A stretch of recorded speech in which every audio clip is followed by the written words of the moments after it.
He had become a zombie during the apocalypse, a completely normal zombie. To increase his chances of survival, he decided he would become even stronger, attaining a body that he never could have had while alive. And with that, he ended up becoming the king of all the undead. His next step now is dealing with humanity. The train with several cars moves along its path calmly. Many people are crossing the tracks as if they don't know that a collision with a locomotive is fatal. The desperate train conductor tries to warn the fools to get out of the way as he has lost control of the train. Finally, the oblivious ones realize that the enormous locomotive is out of control. Desperate to survive, people start running, but the wheel of a stroller gets stuck. A mother with a baby in her arms, unwilling to abandon the stroller, refuses to pick up her child, unwilling to lose something that is practically worthless. The others try to warn her that her time is running out, while another woman closes her eyes, unable to watch the impending tragedy. In mere moments, that woman would have been reduced to a mass of human paste. Her luck was that a mysterious hooded figure was among the crowd. In the blink of an eye, everything blurred. Instead of saving the woman, the protagonist thought it would be easier to destroy the locomotive, stopping it forcefully.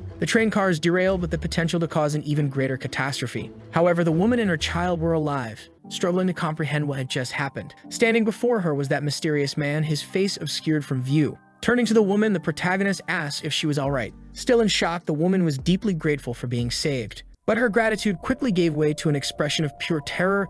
Even the infant in her arms was petrified. That being, he definitely looked just like a zombie. The woman's desperate scream echoed through the air. The protagonist's name is Zombie. His name is quite literally what defines him, a zombie. He had just woken up and was getting out of bed, unsure of his own existence or when he had even become such a creature. Despite everything, he had a dream, just like any other person. He wished to befriend humans so that discrimination would end. With that goal in mind, he had been working tirelessly every day, believing that one day, after much effort, he would achieve it. His confidence was unwavering, and he truly believed in his dream. While brushing his teeth, he lost another one because, after all, he was a zombie. In pursuit of his dream, he had lost count of how many people he had helped. A plane out of control was on a collision course with a stadium packed with people. The audience panicked, scrambling to evacuate, creating chaos and mayhem, until a small child pointed out the unthinkable. The plane did not crash as expected. That massive object had been stopped by a single being, leaving the entire crowd in stunned silence. The building was engulfed in flames, fire raging out of control as a woman screamed that her children were still inside. To the utter shock of the firefighters, a zombie emerged from the building carrying 5 children. He wasn't that strong, or at least, not as he remembered being in life. It all started with a zombie pandemic. This was the beginning of the apocalypse. At the time, he was still a student. Everything happened so fast that he had no chance to escape. This led to him becoming a completely normal zombie, just like all the others. He was just another one following the crowd and moving only as directed by the greater mass. One fateful day, armed humans appeared, pointing their weapons at all of them. Zombies were exterminated in large numbers, treated like pests. Their bodies were burned and used as fuel, while the survivors became the engines of infinite energy mechanisms. Zombies had become a source of electricity for humanity, yet the protagonist did not understand why humans hated zombies or why zombies crave human flesh. To survive, he decided to change his behavior and began training rigorously. He lifted weights, ran, swam, and jumped every single day without fail. An independent life begins through one's own effort, and he did not feed on meat. His meals consisted of whey protein, which he consumed 3 times a day. Even though his exhaustion was immense, he continued training late into the night, until one day he had finally become truly strong. He had become practically invincible with an aesthetic yet monstrously powerful body. After gaining strength and knowledge, he decided to approach the nearest human city. He tried to make them see zombies in a different light. His desire was to live under human laws, to be a good zombie. Inside his home, he continued his daily chores, realizing that his food supplies had run out. With that, it was time to go to the market to restock. It was a beautiful day outside. The sky was clear and bright. The protagonist went to the market he usually frequented to replenish his supplies. The clerk who attended to him asked if it wasn't uncomfortable to wear that mask all the time. The protagonist replied that, contrary to what she thought, it was actually quite comfortable. The employees went to the truck to load his purchased goods. A suspicious glint outside revealed that the protagonist was being watched. Some journalists wanted to confirm if it was really him. They wanted to see what was beneath that mask. They were doing their best to gather any clues about the zombie's identity. Holding a flyer in his hand, he noticed that one of his friends was being sought again. That was Goo, who had probably done something to anger humanity once more. The cameraman wondered if this person was really the same one who had stopped an airplane with his bare hands, while his boss admitted that they could be mistaken. Maybe it had all been a media exaggeration. That's why they needed to uncover the identity behind this masked figure. However, they ended up witnessing something so absurd that it completely robbed them of their ability to speak. The citizen they had been observing had just lifted that truck with his bare hands. The protagonist patiently looked up, as if calculating a trajectory. The ground beneath his feet began to crack completely. Suddenly, the truck vanished because it was now several meters high in the air. It was such an unbelievable sight that the journalists couldn't comprehend what had just happened. and in fact, it was such a powerful jump that the protagonist had managed to reach orbit. Far from there, a heavily guarded fence stood, with clear warnings that passage was strictly forbidden. On the other side of the fence, several erratic zombies wandered aimlessly. In their own language, a child told its mother that it was hungry. The mother told the little one to hold on just a little longer. Apparently, zombies were capable of reproduction. Don't ask how. Illuminated by the moonlight, the powerful zombie crashed into the middle of the devastated city. On his back was a truck completely filled with supplies. The vehicle was carefully placed on the ground. This brought joy to the zombies, who realized that their king had returned. A child asked why he didn't simply drive the truck like humans do. Unfortunately, he didn't have a driver's license, so he had to do things this way. This was a city he had conquered himself, far away from human villages, where zombies fed on eggs to avoid attacking people. Turning to the child, he asked where Gu and the others were. The little one said they were all in the hotel hall. The protagonist headed to the place to meet with these creatures. Everyone present was of an extremely high threat level. The mere gathering of such powerful beings was a calamity in itself. Even more absurd was the fact that they all greeted the protagonist as their supreme majesty. Handing the flyer to one of his subordinates, he informed them that Gu was once again being hunted by the humans. The powerful creature apologized, saying he always lost control whenever he saw a human. The protagonist walked over to a sofa and took a seat. One of his subordinates reported that their numbers were growing, but to stay hidden from humans, they had already relocated several times. The most reckless among them wanted to start a massacre. He was eager to use his chainsaw as soon as possible. After hearing this, the protagonist warned that humans could be terrifying as well. They were soon interrupted by a strange sound echoing through the sky above the city. The noise came from an aircraft approaching at high speed. Inside was a woman with two exceptionally well-raised twins. One could see their health and good upbringing just by looking at them. The woman stood inside the aircraft, radiating confidence, as if she were the true protagonist of this story. She seemed to be analyzing data on a massive screen, reviewing details of the current mission. Her staff assured the president that everything was in order, clear and stable, with no signs of interference. The equipment was ready for deployment. The payload had also been checked, a nuclear weapon programmed to detonate 20 minutes after activation. The protagonist noticed the unusual approach of the humans. High above, inside the aircraft, the powerful president crossed her arms, holding her twins close. She could hardly wait for the zombies to experience the devastating power of her nuclear weapon. She hated them all. As the aircraft drew closer, the sound of its engines became more deafening. One of the creatures alerted the others that humans were responsible for the noise. He wanted his leader's permission to eliminate them all, but the protagonist ordered that the priority was evacuating the citizens. His subordinate had to restrain himself. He lost control far too easily. Faced with this crisis, the responsibility of handling everything fell upon him. Inside the aircraft, the president attempted to communicate with the ground team.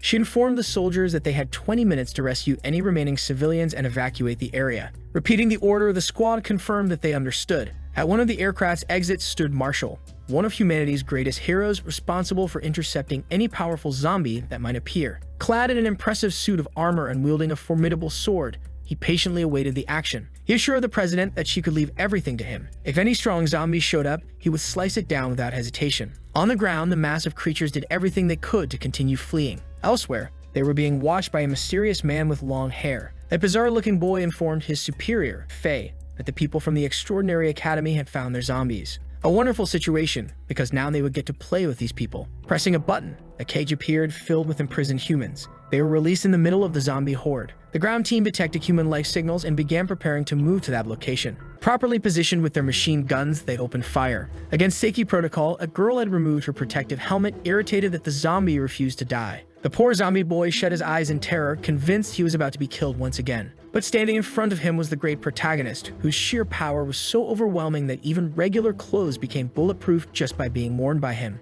A more determined soldier, unwilling to believe in the existence of invulnerable zombies, decided it was time to let his bazooka sing the song of his people. He unleashed a devastating blast of firepower against the creature. A massive explosion erupted exactly as the soldiers expected, and soon thick smoke filled the air. A soldier approached his superior, suggesting that perhaps this was no ordinary zombie, but an extraordinary individual known for saving people. He was famous for always wearing an incredibly realistic mask that made him look like a zombie. Now the soldier was completely terrified, realizing he might have attacked the wrong person. As the smoke cleared, the protagonist emerged completely unharmed by everything that had transpired so far. Inside the aircraft, the president continued analyzing the conflict data. She informed Marshall that a powerful zombie had appeared in the combat zone. The warrior immediately requested to handle the situation personally. Without any protective gear, he launched himself from the aircraft, diving straight into the battle. Meanwhile, in another location, those mysterious figures continued observing the events. They noted that nearly all the people had already been saved. Perhaps they had underestimated their opponents.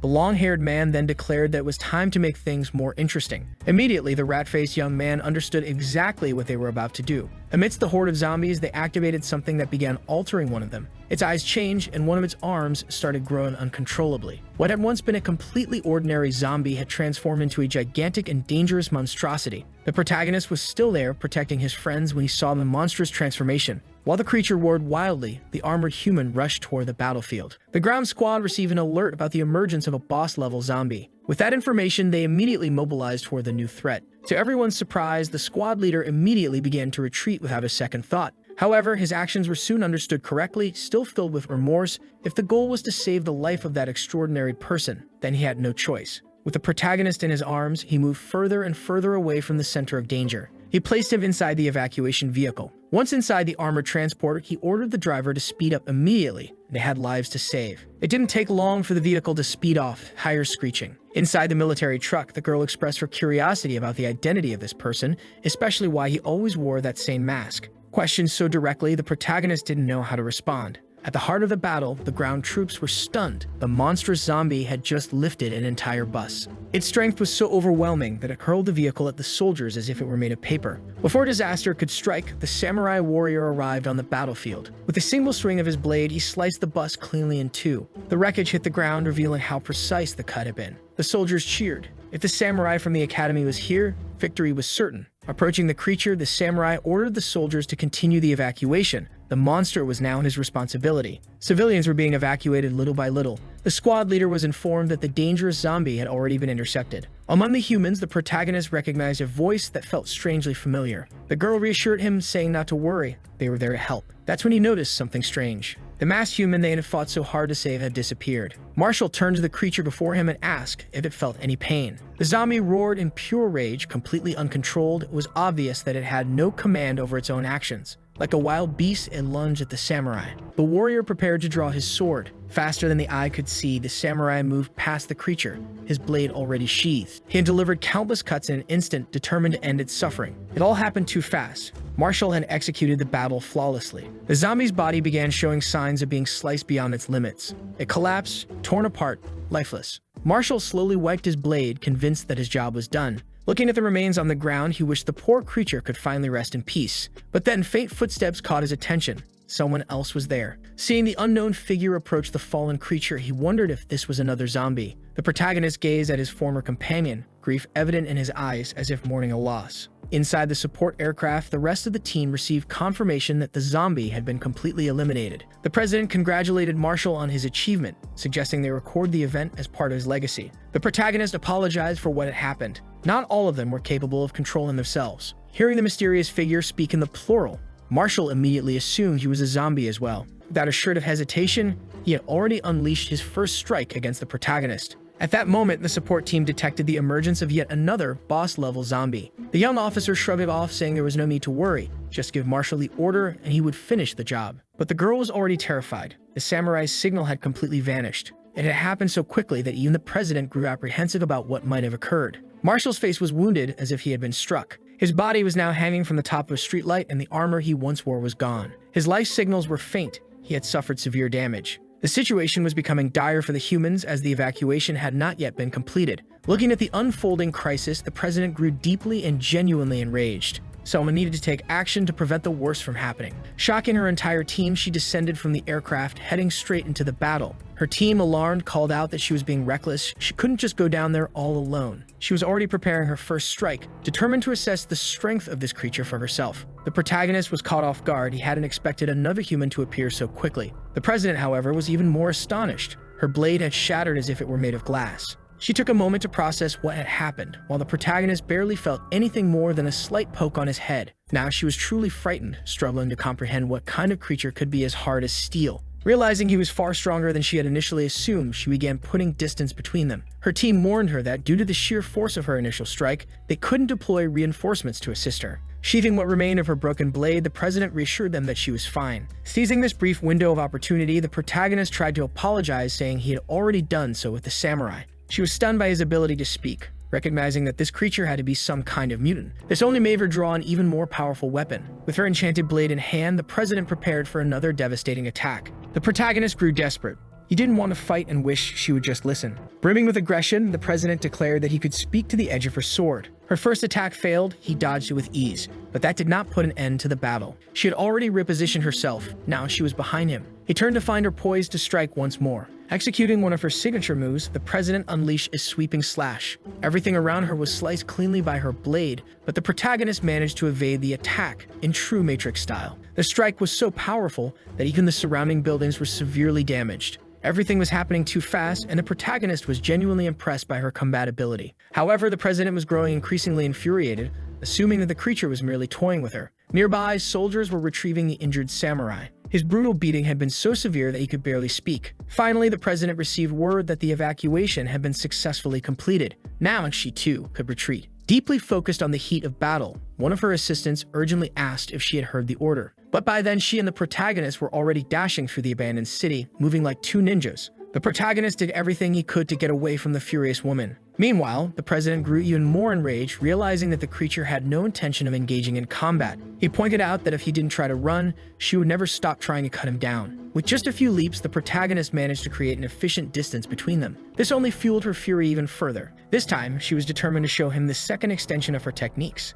At that moment, her legs revealed themselves to be prosthetic and steam began to escape from her body. Now fully powered, the president covered a massive distance with a single leap. The protagonist, who had thought he was escaping comfortably, was suddenly caught off guard by the president's reappearance. With rage overflowing in her eyes, she launched another devastating attack. She landed hard on the ground after executing her strike. Moments later, the protagonist also crashed down, hitting the ground like a sack of potatoes. Believing her target to be completely eliminated, the president sheathed her sword. She then ordered the aircraft to begin lowering altitude so they could retrieve him. The most disappointed person with this outcome was the rat-faced man. After all, every single citizen had been evacuated safely. But the story was far from over, as they still had a spy within the organization. The rescued civilians were celebrating, relieved to have been saved successfully. Inside the cockpit, the pilot suddenly heard something suspicious. Turning to the side, he was met with a disturbing sight. Someone had pressed a button that posed extreme danger to them all. The nuclear warhead inside the aircraft had been launched. Now it was falling, headed directly toward the survivors.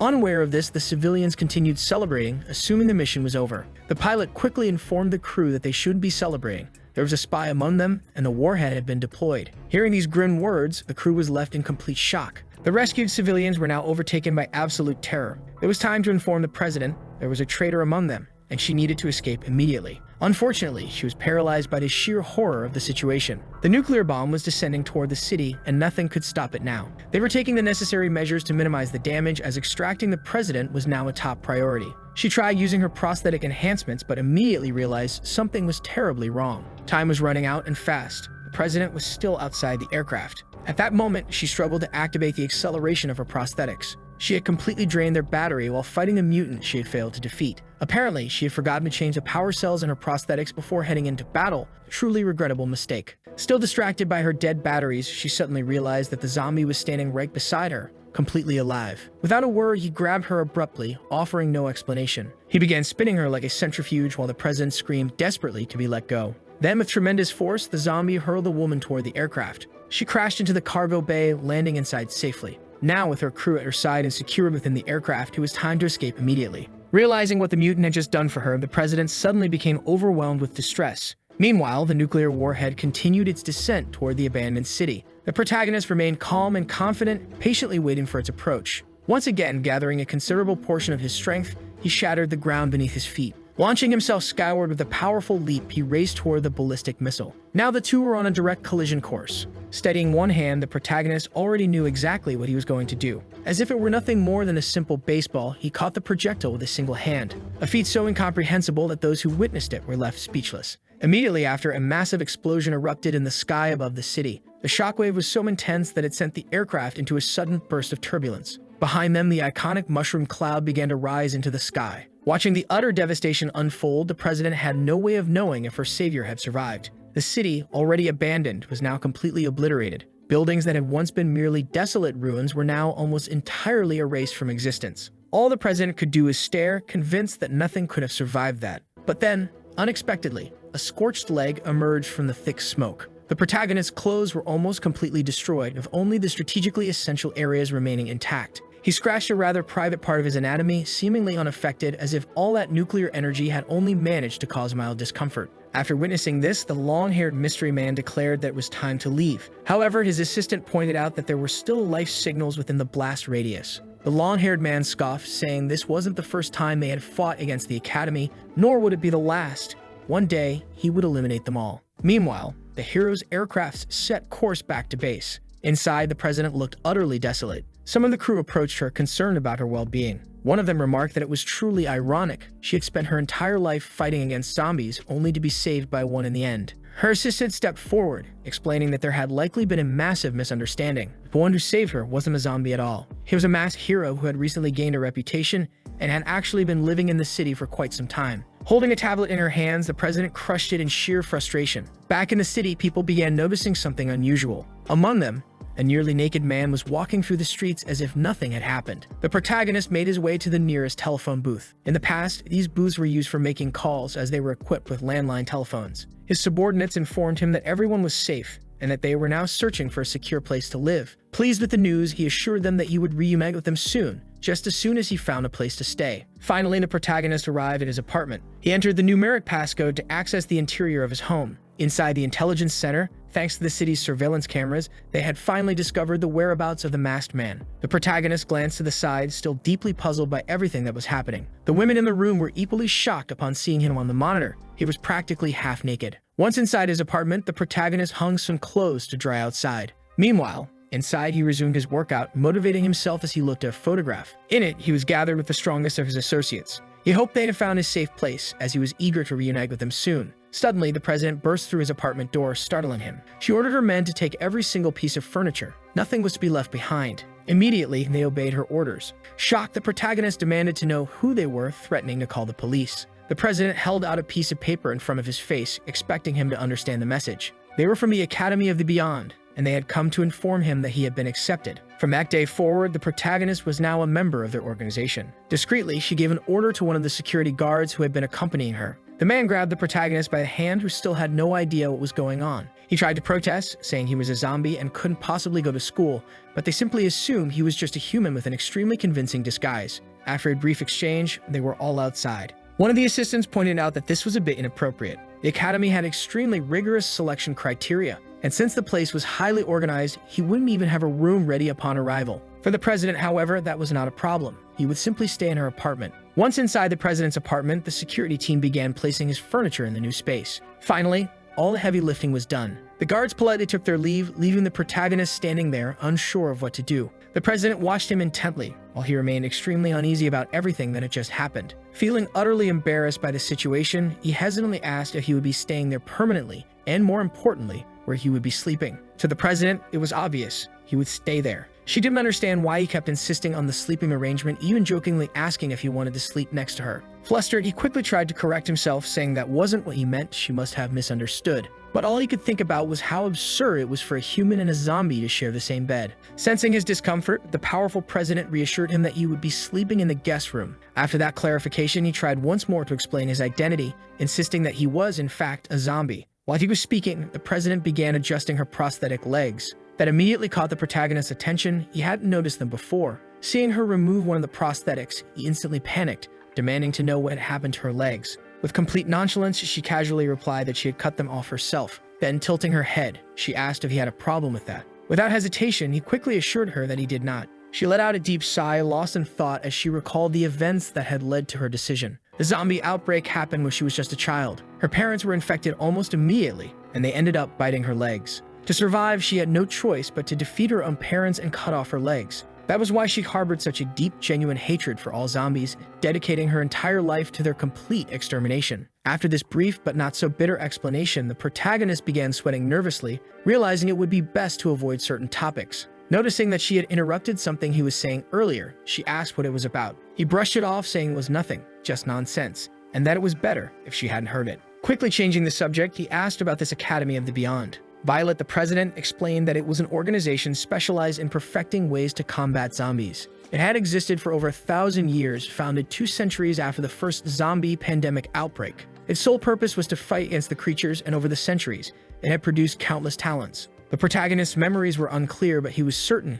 he had become a zombie during the very first outbreak. Dwelling on the subject, he realized that he had been a zombie for almost a millennium. Violet told him to be prepared for the next day. She had used her connections to get him enlisted immediately. His expression exuded distrust. More than anything, he wanted to avoid showing up. But Violet warned him not to even think about running away. This wasn't an ordinary organization. An escape would trigger a large-scale investigation into his identity. Finally, she revealed her name, Violet. She also mentioned that a girl named Dawn would escort him to the academy the following day, and that they already knew each other. Intrigued by this, the protagonist insisted that he didn't know anyone named Dawn. Just then, a familiar hair color appeared in the distance, accompanied by slightly revealing clothes. Dawn greeted the new student politely, while the protagonist remained troubled by the entire situation. He stared at her, unable to recognize her at all. This only made his irritation more obvious. He had forgotten everything that happened inside the armored vehicle. The truth was, he remembered perfectly well, but in his memories, she had been much smaller. Hearing this, Dawn had to put in serious effort not to think her future classmate was a complete idiot. She urged him to hurry. It was almost time for the entrance exam. The two climbed the stairs leading to a plaza in front of the academy. He hadn't known he would have to take an exam. Dawn assured him that it was necessary to test the student's physical abilities and skills in exterminating zombies. She used an old world record for the 100-meter dash as an example. To be accepted into the academy, one had to at least run faster than that record. Now the name Academy of the Beyond made more sense. Dawn figured he should have already realized that this was a place for extraordinary individuals. In the protagonist's mind, the place was probably full of lunatics. This academy was just a glorified asylum. Welcome banners were scattered everywhere, and a massive crowd of students had gathered to take the exam. Looking closer, it all seemed genuinely dangerous. Since there were so many people, Dawn had to climb onto her classmates' shoulders to get a better view. An angry man, possibly due to being bald, shouted at her to shut up and that trash like them should stay far away. As they argued, the protagonist questioned whether someone capable of holding an entire airplane should even have to take the exam. But it wasn't that simple. Many people there were capable of feats like that. Not to mention, there was a small detail. Almost no one at the academy watched television news. A man with a wooden leg began climbing the stairs, telling everyone to calm down. Clearing his throat, he spoke into the microphone. Welcoming everyone, he announced that he would be the examiner for the day. His name was Chen, and he was the president of the sports department. The academy had been around for 800 years, and many great talents had joined its ranks. In the old days, its founders could split entire mountains in half. Today, however, he didn't expect candidates to do the same. In the middle of the crowd, someone called out to President Chen. It was none other than the beloved protagonist, timidly raising his hand to ask a question. He nervously inquired what would happen if a zombie happened to be inside the academy. The answer was simple. It would be completely dismembered and his body would be hung from the academy gates after being neutralized. The protagonist didn't quite understand that last part. What did neutralized mean? Professor Chen clarified it would separate the smaller head from the larger body of the zombie. Just imagining such suffering made the protagonist freeze in horror. Finally, the exams began, starting with the 100-meter sprint. The students took their positions, waiting for the referee's signal. The examiner fired the starter pistol, signaling the beginning of the race. The wind caused by the students' movement was so powerful that it distorted the referee's facial features. Among them was an exceptionally fast student, clearly leading the race. The boy moved like a lightning bolt, finishing in just 3 seconds. Crossing the finish line, he had to exert significant effort to slow down, tearing up the ground in the process, while the protagonist ran as discreetly as possible. Next was the targeting exam, where they had to hit designated targets. Shooting was considered the most basic survival skill in this world plagued by zombies. Somehow the protagonist found himself dragged into the evaluation, despite not knowing how he ended up in this mess. Preparing to take aim, he observed his classmates' technique. Dawn demonstrated incredible proficiency with weapons, showcasing skill far beyond the average level. She hurled several knives toward the targets. Each blade found its mark, slicing through the heads with extreme precision, as if guided by an unseen force. After achieving such a flawless result, she flashed a small smile. She had passed the exam with flying colors. Meanwhile, the protagonist was struggling to figure out how to properly use a firearm. He couldn't help but notice how energetic the other examinees were, and he felt a growing sense of unease. He had to remember Director Chen's words. After all, he was almost certainly the only zombie in the entire city. The next test was a simple throwing event. Candidates needed to throw objects at least 80 meters to pass, while 100 meters or more would place them in the top tier. The first few candidates stepped up to throw. This test proved to be more difficult than the others, and some students began to fail. The director called up the next group. The protagonist found himself trapped among these lunatics. To avoid drawing too much attention, he carefully controlled his own strength. As he completed the tests, Director Chen analyzed the protagonist's statistics, noticing that he was only doing the bare minimum to pass. However, he had received a direct message from Violet. She had assured him that this boy was incredibly strong. Knowing the president's word, Director Chen was certain this guy had to be phenomenal. The only explanation for his lackluster results was that he was deliberately pretending to be weak. One of the candidates stepped up for the final test, ready to throw his spear. He hurled it with the force of a projectile, and the spear cut through the sky like a bullet. It traveled at an incredible speed toward its target. Unfortunately, it struck the training dummy in a very fragile and delicate part of its anatomy. Watching that scene only made the protagonist more anxious about being discovered. The force of the throw was so immense that the spear dragged multiple dummies with it. All of them ended up impaled against a traffic sign. In the center of the city, people who had no idea that this was part of an exam were stunned by the sudden appearance of flying training dummies. Even Director Chen was impressed. This candidate's spear had traveled an astonishing 32 kilometers. That performance was definitely enough to qualify. Now it was the protagonist's turn. As he stepped up to the test area, the promising candidate who had just thrown his spear attempted to intimidate him. The protagonist calmly picked up the spear. He glanced upward, mentally preparing for his throw. But before he could do anything, Director Chen ordered him to stop. Since he hadn't interrupted anyone else during the entire exam, this immediately caught the attention of the other candidates. The director wanted to confirm something. Was this really the man known as Zombie, personally recommended by the president of fencing? According to her, he was incredibly strong, yet that wasn't reflected in the exam statistics. The director wanted to know if he was hiding his true power. Moreover, he was the same person who had earlier asked about zombies. Everyone here was giving their absolute best to pass, so the director wanted to know if he was also giving his all. Panicking under the scrutiny, the protagonist desperately tried to convince them that he was definitely a person. Absolutely, without a doubt, a real human being. If that were true, then the director ordered him to show the full extent of his potential. He didn't need to exceed 32 kilometers. If he could throw at least 10% of that, he would qualify. If he failed, the director would assume he had tricked the president, which would make him a suspected spy, one that would be severely punished. Terrified, the protagonist started thinking. He was still afraid of humans. After all, he had spent centuries running from them. He never wanted to be enslaved again. But he had lived this long with a clear goal in mind.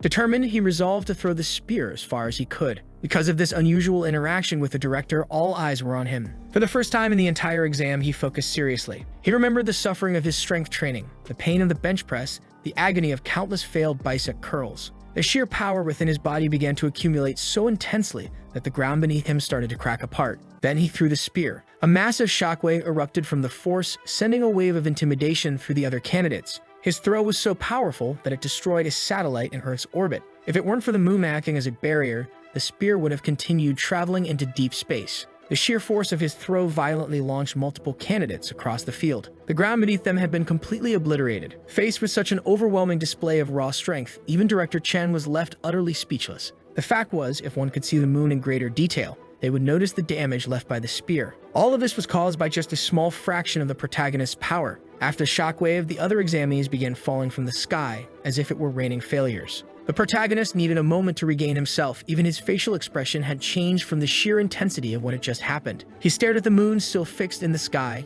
certain that his spear had been on a direct trajectory toward it. Finally, he returned to his usual demeanor. Around him, everyone remained completely stunned. Dawn approached him, thrilled by his results. Even the director had been left speechless, despite saying nothing. She wanted to know just how far the spear could have gone, but he couldn't answer. He had simply done his best. Meanwhile, in space, the broken-off piece of the moon was now a drifting asteroid. Floating aimlessly between the Earth and its satellite, it was not happy about the situation. Now that he had officially qualified, the protagonist hoped he could finally go home. Dawn, however, thought that was ridiculous. With that kind of power, he could become president someday. Completely excited about his potential, she asked if he had any idea how much power a president could wield. Reflecting on this, he realized he knew nothing about human society. The most direct example was Violet herself. Her authority allowed her to command a massive army, granting her access to even nuclear weapons. Not only that, but she was the supreme authority over a city of 30 million people. Even though an elected official technically existed, he was just a secretary. The real ruler was her. The protagonist attempted to mention that he already had his own city,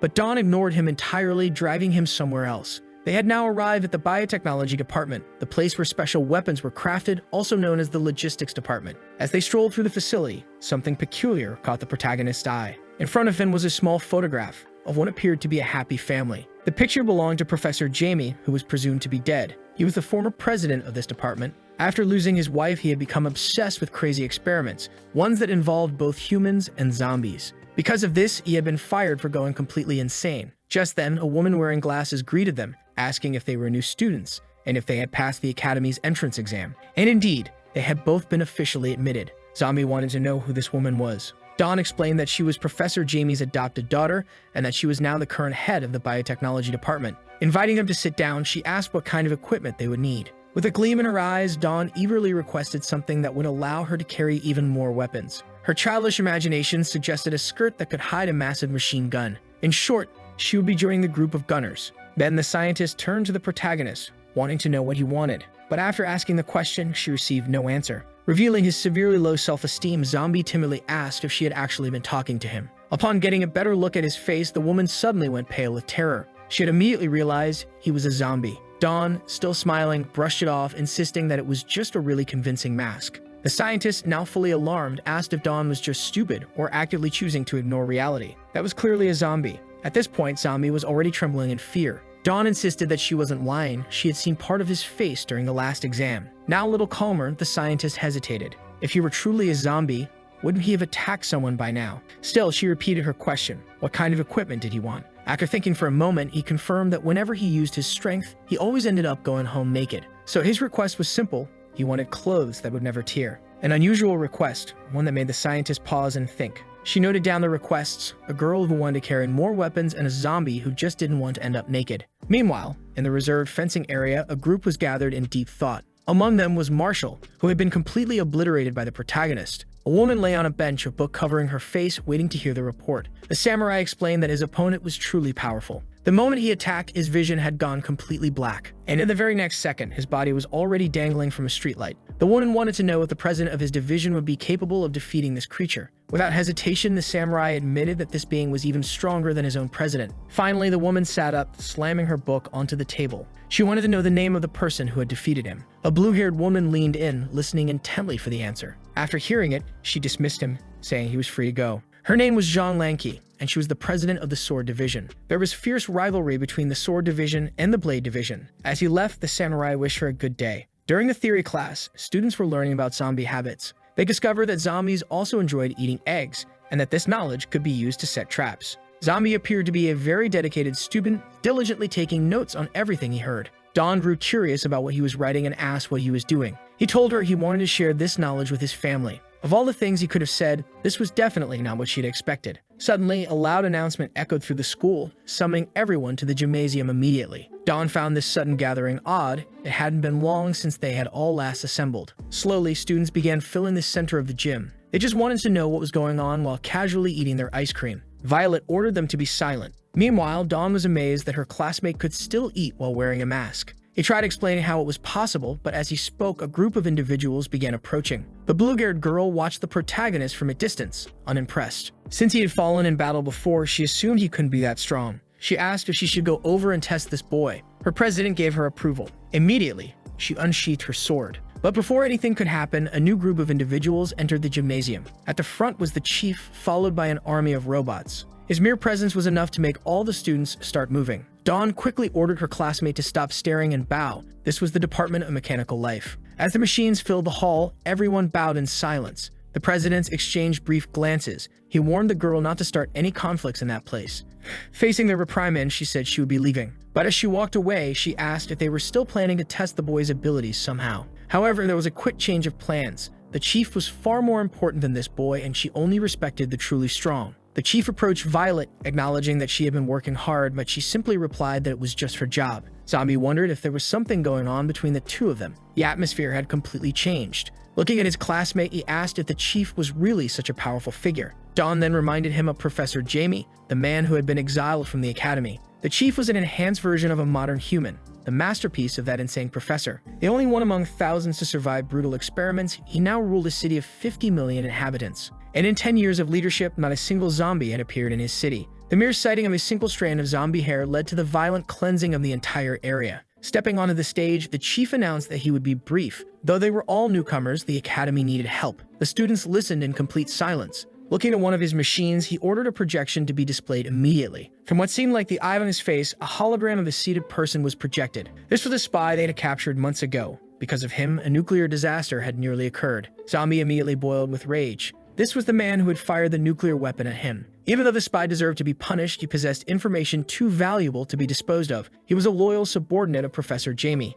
The protagonist realized that there was more than one enemy threatening humanity. In the present day, the threat of zombies had diminished. The greatest danger to humanity was humanity itself. Clearly, there were still people who just wanted to watch the world burn. They had tried countless interrogation methods, but none had succeeded. Not even the senior students had been able to break him. So far, not a single method, no matter how cruel, had been able to make the spy speak. That was why the chief had turned to the newcomers. Any assistance would be welcome. Whoever managed to make him talk would be immediately promoted to the position of vice president. The newcomers lit up at the promise of power. A large crowd of them eagerly volunteered to interrogate the spy. Looking at them, the chief announced that the prisoner was in a room outside and wished them luck. 2 hours passed and the situation remained unchanged. The newcomers had been getting creative, attempting unorthodox methods of interrogation. Violet watched with her hand on her face, completely unimpressed by their ineffective tactics. Dawn wondered if her new friend could make the prisoner talk. The truth was, if he wanted to, Zombie could make the man sing like a bird. Hearing those words didn't make Dawn doubt him. On the contrary, she was even more excited. Raising her hand, she called for the chief's attention, announcing that her friend had a way to make the spy talk. Since they had nothing to lose, the chief immediately directed them to the interrogation room. Even though she was excited, Dawn found Zombie's sudden willingness strange. Until now, he had been trying to stay unnoticed. Zombie's subordinates were always obedient, but for some reason, a few had been losing control lately. Maybe this year would provide some answers. He entered the room, coming face to face with the prisoner. On the other side, the spy wasn't surprised at all. He simply saw that another person had arrived. The protagonist approached him, while the prisoner watched him cautiously. They stared at each other for a brief moment without saying a word. Assuming that the academy had run out of interrogators, the spy made it clear that he would never betray his brother Faye. The moment he finished speaking, Zombie moved fast. In a split second, he made a small cut on the spy's arm. After enduring countless interrogation sessions, the spy had no idea what such a tiny wound could possibly mean. He laughed hysterically. He wasn't afraid of anything. This was nothing more than a mosquito bite. Zombie then gave a simple order. He commanded the spy to stand up. Without even thinking, the spy obeyed. This immediately caught the attention of every important figure in the room. Something inside that tiny wound had forced him to comply. Small cells had entered the spy's bloodstream. They were now traveling through his body and had already reached his brain. The spy's body trembled, not because he was afraid, but because he had completely lost control over himself. He no longer had any say in his own existence.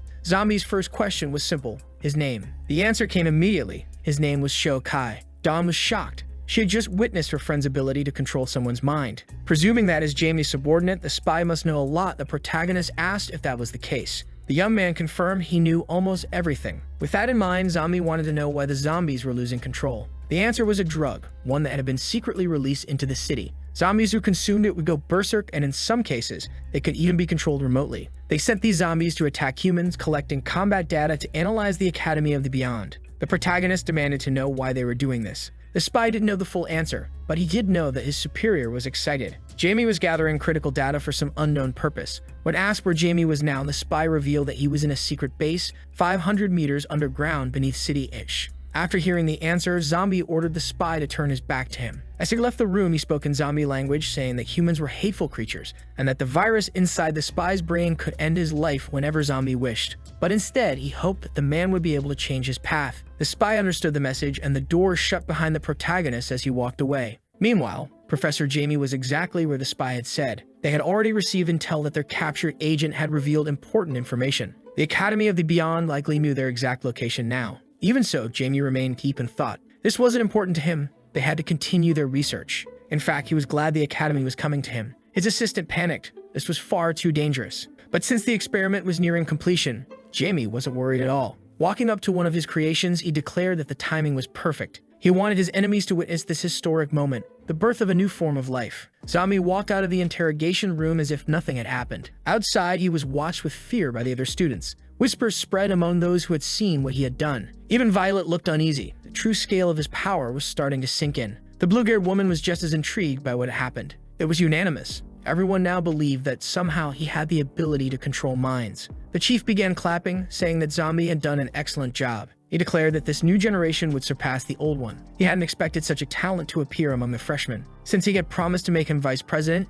he would do it immediately, as long as Zombie was officially registered. Zombie, however, was more worried about James' whereabouts. The chief, however, knew he wouldn't run away. They continued walking, being closely watched by the blue-haired woman. Her subordinate found it strange. there wasn't supposed to be a procedure for becoming vice president. They decided to follow them. The group walked into an isolated area, an industrial zone. Zombie had no idea why they had gone there. He had assumed they were heading to complete his registration. The chief suddenly asked him, when did he learn to speak human language? Because he knew that Zombie was a zombie. Zombie looked confused. Was the chief really talking to him? Turning toward him, the chief raised his weapon. Yes, he said, I'm talking to you. Then he fired. A powerful shot struck Zombie directly. The blue-haired woman and her subordinate, who had been watching in secret, were nearly caught in the blast. By some miracle, they were unharmed. The weapon used was the chief's tachyon cannon, a weapon capable of disintegrating any form of matter. The chief declared that he would never be fooled by a zombie. He wanted to know what the idiots at the academy were thinking. How had something like this gone unnoticed? But in the end, it didn't matter, because all zombies had the same weakness,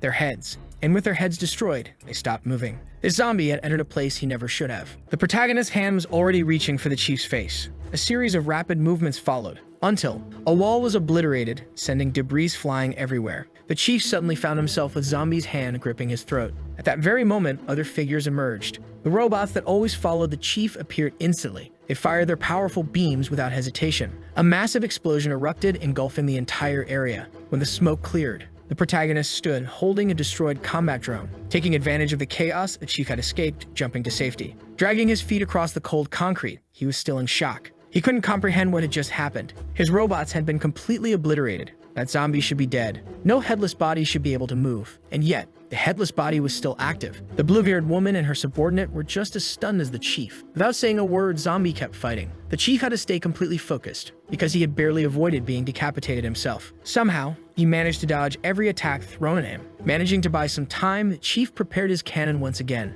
He fired a new shot, but this time, he failed to hit his target. He was completely unable to understand why this zombie was so agile, even without a head. But there was no time to think. He needed to focus on keeping his own head. Once again, he gained distance to avoid being struck by the zombie. The subordinate assumed he was struggling, but the blue-haired woman stated that the chief was just getting started. People like him preferred to display overwhelming power. It was best to step back before they got caught in the conflict. Finally, something began to form on the zombie's body. His head had completely regenerated. Seeing it grow back left everyone stunned. The protagonist suggested that they talk as he had no intention of harming anyone present. The chief remained silent for a long moment. He had just realized that his neck had been lightly wounded. Imagining that the zombie's true goal was to control his mind, he refused to comply. He removed his coat, revealing his robotic body. Model number 1. He gave the command and a different robot began approaching. As it drew closer, its parts separated and began attaching to him. A transformation was underway and the protagonist could only watch. He didn't know what he was witnessing, but the boy on the rooftop was in awe. Now the chief was covered in a sleek, high-tech armor. After all, he was a mechanical life form, and it was not in his nature to negotiate with zombies. As the first zombie to ever witness this form, the protagonist should feel honored. The chief was now faster and far more powerful, striking with devastating force. He positioned himself mid-air to land a crushing blow on the protagonist. His attack was so overwhelming that he managed to launch him high into the sky. The blue-haired woman and her student were shocked by the intensity of the battle. But the chief wasn't done yet. He hadn't shown the full extent of his offensive power. While the zombie was still airborne, he struck him multiple times. Each attack was precise and brutal, yet his opponent didn't even react to a single hit. This only made the chief even more confident despite the fact that the zombie's body remained completely intact. This time, he struck hard enough to send his opponent crashing toward the ground. His body hit the concrete like a soccer ball. Moments later, the chief landed as well. To him, all zombies had to be exterminated. He crossed his arms in front of his chest, as if charging an attack of total destruction. Then he unleashed a deadly energy beam capable of consuming everything in its path. The blue-haired woman was stunned by such a display of power. It was the same beam he had used earlier, but this time, it was exponentially stronger. The shockwaves swept through the abandoned city. There was nothing left that could have survived that attack. The chief exhaled heavily, exhausted from what he had just done. He hoped his enemy was finally gone. But then, he saw him walking casually in his direction. The chief couldn't believe it. This shouldn't be possible. For the first time in the battle, the protagonist acted differently. He roared, completely enraged. The force of his scream violently pushed away the debris. The blue-haired woman had to shield herself from the dust. Even the chief had to cover his ears. The roar was too intense. The protagonist had transformed. Defying the rules of Dragon Ball, he now had a pair of ears and hair. Nobody had any idea what had just happened to the zombie. Showing off his new hairstyle, he approached the chief. At this point, the chief had accepted it. He had no idea what the being in front of him truly was. The protagonist's skin tone remained the same, but his hair looked like something that had been popular in the early 2010s. Slowly, the dust began to clear, and in the sky above them, the clouds darkened further. A massive whirlpool of clouds began forming. Dom, looking out the window, noticed something was wrong. The blue-haired president's student was also concerned. This wasn't normal at all. Inside the city, the bystanders were confused. They didn't understand why the sky had suddenly gone dark. It was the first time they had ever seen anything like this. Back in the battle, the chief couldn't say a word. He was dealing with a bigger issue, one that had just happened inside his underwear. The protagonist spoke. He had given this arrogant human several chances to resolve things peacefully. Now he wanted to know something very specific. Did the chief have an intense desire to find out if there was life after death? His entire personality had shifted. The blue-haired woman felt a deep sense of dread. She knew they had to leave immediately. The chief, despite his fear, refused to back down. Since his birth, he had never once felt threatened by any living being. And there was no way that some ex-bald guy would be the first to do that to him. Bracing himself, he challenged the creature to try something. Meanwhile, the blue-haired woman and her student continued their escape. There was no record of a zombie like this in the Academy's database, and they didn't even know if they were far enough away yet. Before she could say anything, an object suddenly flew past them. The battle's danger level was beyond anything ever seen before. The chief's body had seen better days. Now he was nothing more than a broken, overconfident paperweight. The ex-bald protagonist just watched calmly. He knew this human was no longer a threat. Even in his weakened state, the chief still tried. He called for more of his robot models. They marched toward the battle fearlessly. They felt nothing. Multiple explosions erupted immediately after. Somehow, the blue-haired woman had managed to rescue the chief. That zombie was truly dangerous. He would need help to defeat him. Realizing the severity of the situation, the blue-haired woman scolded the chief. He was insane. He shouldn't have provoked him. They decided to split up and escape. But a round of applause for the chief. He still managed to do something stupid, even while being a paperweight. The protagonist noticed that the humans had started fleeing. It was time to show them something truly interesting. The blue-haired woman had no idea what was about to happen next. Suddenly, massive cracks began spreading across the ground. It was the protagonist's hand that had caused it. Beneath their feet, an earthquake had begun. It happened too fast. There was already an obstacle in her way. Everything unfolding before her eyes was simply surreal. With just one hand, the zombie was doing something truly unbelievable. Even the paperweight had his escape completely thwarted. Defying both the laws of physics and common sense, half of the city was lifted into the air, as if it were a wall. The massive structure now dominated the horizon. Inside the city, the bystanders couldn't comprehend what they were seeing. Dawn realized it was as if the city itself was floating. Even though she was far from the battle, it was obvious that something extraordinary was happening. All of this, caused by the protagonist's sheer strength. With the human's escape completely blocked, he resumed his pursuit of the paperweight. Grabbing his face with one hand, he dragged him to the edge of the city. With the paperweight within his grasp, he asked, "Now do you feel threatened?" Holding the stump of a man in his hand, the protagonist wasn't impressed at all. In the end, he confirmed something. He was right. He couldn't control the mind of a robot, but since the chief was still partly human, his brain must still be intact. He tightened his grip on the paperweight's skull, as they're sending a command to the viral cells in his bloodstream. The virus had now reached his brain. Suddenly, he saw his memories. Since childhood, he had been an orphan. He had undergone numerous bodily modifications, so many that there was almost nothing human left in him. The protagonist was certain this paperweight's life was miserable. Staying alive was more painful than dying. Dropping him over the edge of the cliff, he said, "Seeing those memories ruined my mood." Luckily, he didn't fall to his death. He was saved by the blue-haired woman. She had witnessed the entire final interaction. She was stunned by the fact that the zombie could read memories. With nothing left to do there, he disappeared like a lightning bolt. The next morning, he woke up in a panic. He knew he had lost control of his emotions again. Being in that form was terrifying for him. He had to constantly remind himself he was a good and kind zombie. After packing his bags, he prepared to leave the human city. But as soon as he tried to sneak away, Violet appeared. She demanded to know, "Where do you think you're going?" Still shaken, he began to worry. He didn't want to silence a witness. Rushing toward her, he apologized for what he was about to do. But his attack stopped abruptly when he saw something strange. A document. It was his official appointment as vice president. The document was simply a formalization of what he had already earned. Holding the paper in his hands, he stood there, unable to comprehend the situation. He struggled to believe it was real. Was that truly the chief's signature? Violet confirmed it was. Immediately, he asked, "Did the chief say anything?" According to Violet, the only thing the chief said was, "The vice president is an excellent human being." As she left, she added, "I look forward to the day you become president. On that day, you will finally accomplish what you set out to do." Inside a hospital room, the paperweight was slowly recovering. The blue-haired woman was frustrated by his decision, because now they had a zombie as their vice president. But to the chief, that wasn't the problem. The strength of that creature was necessary to capture Professor Jamie. Even so, the woman remained wary. What if the zombie lost control again? The chief didn't care. Instead, he asked, "Have you prepared everything?" There was only one goal now, to completely eradicate Professor Jamie. Out in the ocean, several massive warships were sailing. Meanwhile, at the zombie refuge, one of them was rallying the masses. He claimed their king had been captured by the humans. The king was their only pillar of support. They couldn't lose him like this. Slowly, more and more zombies began agreeing with the idea of retaliation. Some of the other leaders merely watched Varmin's stupidity, but they chose not to intervene, because only the king could stop this. Meanwhile, the aircraft carrier continued its course through the ocean. The chief issued an order to all personnel. This is our only chance to capture Professor Jamie, no matter the cost. In an abandoned city, the protagonist was walking alongside Dawn. She was amazed by the location. Suddenly, a large regiment of soldiers approached. They stood before him and saluted. They were ready to receive orders from their new, mighty, all-powerful leader, Vice President Zombie. They stated their allegiance. They were the 4th Division. From now on, they would only take orders from him. The poor zombie was left speechless. He never expected to have this much military power. That regiment alone had not only countless war tanks, it was composed of 12,000 soldiers. Not believing that they would obey any command, the protagonist asked what the soldier would do if he ordered him to end his own life. Without hesitation, the soldier immediately pulled out a grenade, declaring that the vice president's orders were absolute.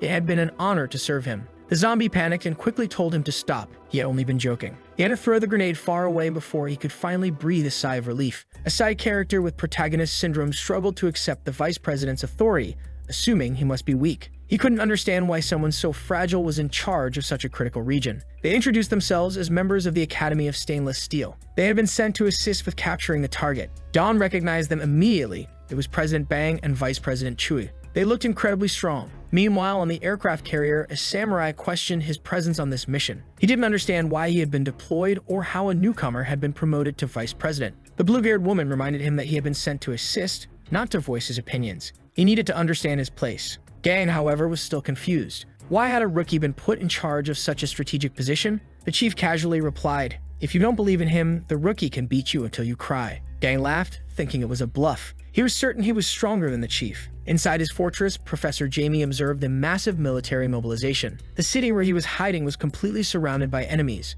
He authorized the release of the zombies. With a single button press, a horde of undead surged forward. A young man wearing glasses noticed something odd among them. One of the zombies was different. There were many of them, but they were no match for modern firearms. The overconfident side characters complained that the task was too easy. As they approached the fallen zombies, the protagonist realized something. They didn't belong to his tribe. Dawn, standing beside him, pretended she hadn't heard anything. The cocky soldier sneered at the vice president, telling him to return home to safety since he was useless. Weaklings like him should be playing video games instead. That comment irritated the protagonist. But before he could react, they were suddenly interrupted by the arrival of a powerful zombie. Looking at the creature, the protagonist immediately recognized him. He had no idea what the little varmint was doing there. The young man in glasses was thrilled. This was the first time he had seen such a powerful zombie. Excited, he hoped the creature would put on a real show. Hours earlier, Varmint had failed to convince the other zombies to join him. Only number 7 had followed. 7 had only come to drop off gasoline and planned to leave immediately. He refused to disobey the king's orders but wished his friend good luck.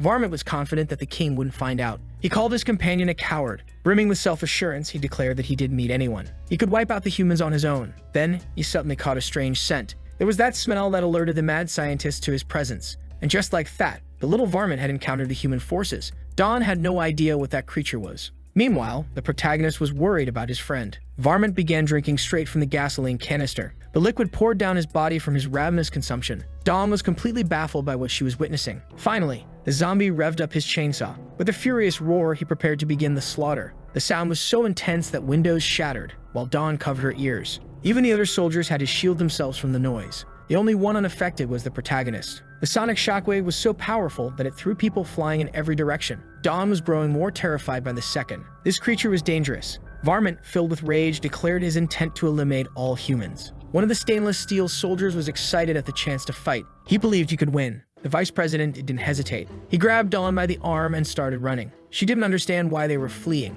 There were 2 powerful warriors who could help. With perfect calm, the protagonist explained. The stainless steel soldiers had no chance of winning. Dawn was worried by that statement. The zombie assured her he wasn't joking. That chainsaw-wielding zombie was truly strong. Then, he revealed the truth. Varmint possessed an immortal body. The stainless steel soldiers laughed at the vice president for running away. But before they could keep mocking him, one of their own was suddenly getting beaten senseless. He was thrown with such force that he crashed through a war tank. The cocky soldier turned to see what had just happened. But his back was now turned to his opponent. On the other side, his subordinate was foaming at the mouth, completely unconscious. Only then did he realize. The zombie was right in front of him. Varmint, with eerie politeness, asked, How would you like to die? Hide above. On the rooftop of a building, the protagonist had brought his allies to safety. On the avenue below, the destruction raged uncontrollably. The boy with glasses was thrilled. This was the most powerful zombie he had ever seen. The stainless steel soldier, however, was not enjoying how the fight was going. One moment he was getting beaten, and the next moment he was getting beaten again. That supposedly strong human was nothing more than a toy in the hands of his enemy. He fell to the ground like a rotten fruit dropping from a tree, only to be immediately kicked in the head, like a penalty kick. His body flew across the battlefield, crashing into his already unconscious subordinate. Finally, the chainsaw-wielding creature approached,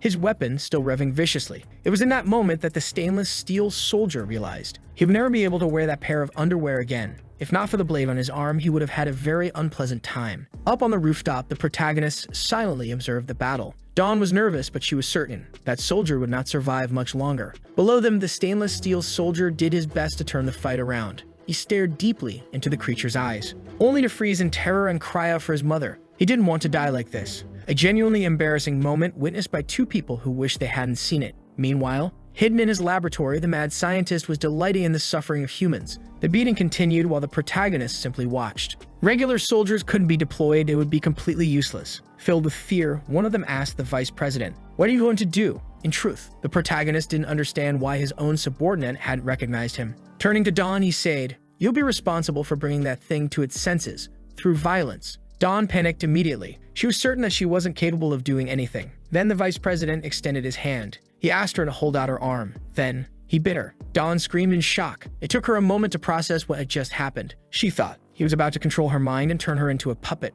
But the zombie reassured her, "I'm not that kind of person. All he asked, just don't hit him too hard." On the battlefield, the stainless steel soldier continued to squirm for his life. The chainsaw zombie was enjoying his suffering. Then a voice interrupted. "That doesn't look fun at all." The zombie turned, hearing the sound of mocking laughter. Dawn took a step forward, driving along a massive machine gun. Completely transformed, she challenged the monster. "Why don't you play with me instead?" The zombie cells inside her body activated immediately. They spread rapidly, rewriting her original genetic code. New nucleotide chains formed, and she became something entirely different from what she once was. The chainsaw zombie was intrigued by this tiny little girl standing before him. Then he became furious. How dare such a small, insignificant creature act so boldly? Dawn smirked. "You're just a big loudmouth. And honestly, there's nothing special about you." Before he could respond, she unleashed a barrage of bullets. The projectiles surged forward, but the zombie didn't move. He dodged effortlessly, weaving through the gunfire like it was nothing. Meanwhile, the stainless steel soldier curled into a fetal position, trying to hide.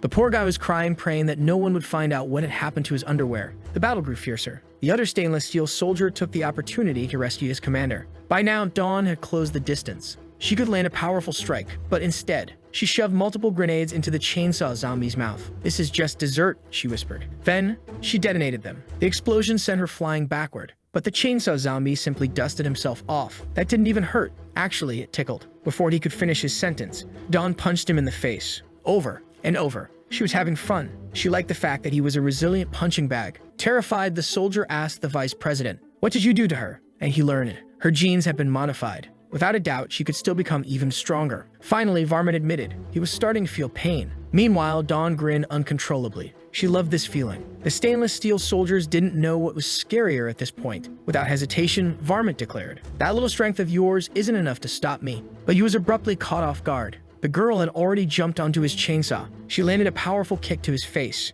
so hard that he nearly sprouted wings. As his body flew through the air, his expression couldn't hide the pain he felt. He'd rolled across the ground for several meters, completely overpowered. Upside down, he struggled to understand what had just happened. Even so, the battle continued, destroying the avenue completely. The stainless steel soldiers were stunned by the girl's strength. They assumed she had been faking weakness all along. Lifting a massive bazooka, she announced, "It's time for some bang bang." From his vantage point, the protagonist noticed something unusual. Varmint was complaining about his pain. Then, he grabbed another can of gasoline to drink. Both combatants were having fun. Meanwhile, the stainless steel soldiers were in full-blown panic. The bazooka fired. The projectile soared toward the creature. But mid-flight, the missile was sliced in half. Varmint had moved so fast, it shocked the girl. Her body was shredded in the process. The air was filled with an overwhelming red mist. The stainless steel soldiers were horrified. To them, she was already dead. Varmint declared confidently, "I can't be defeated. Humans are wasting their time trying." Up on the rooftop, the protagonist closed his fist.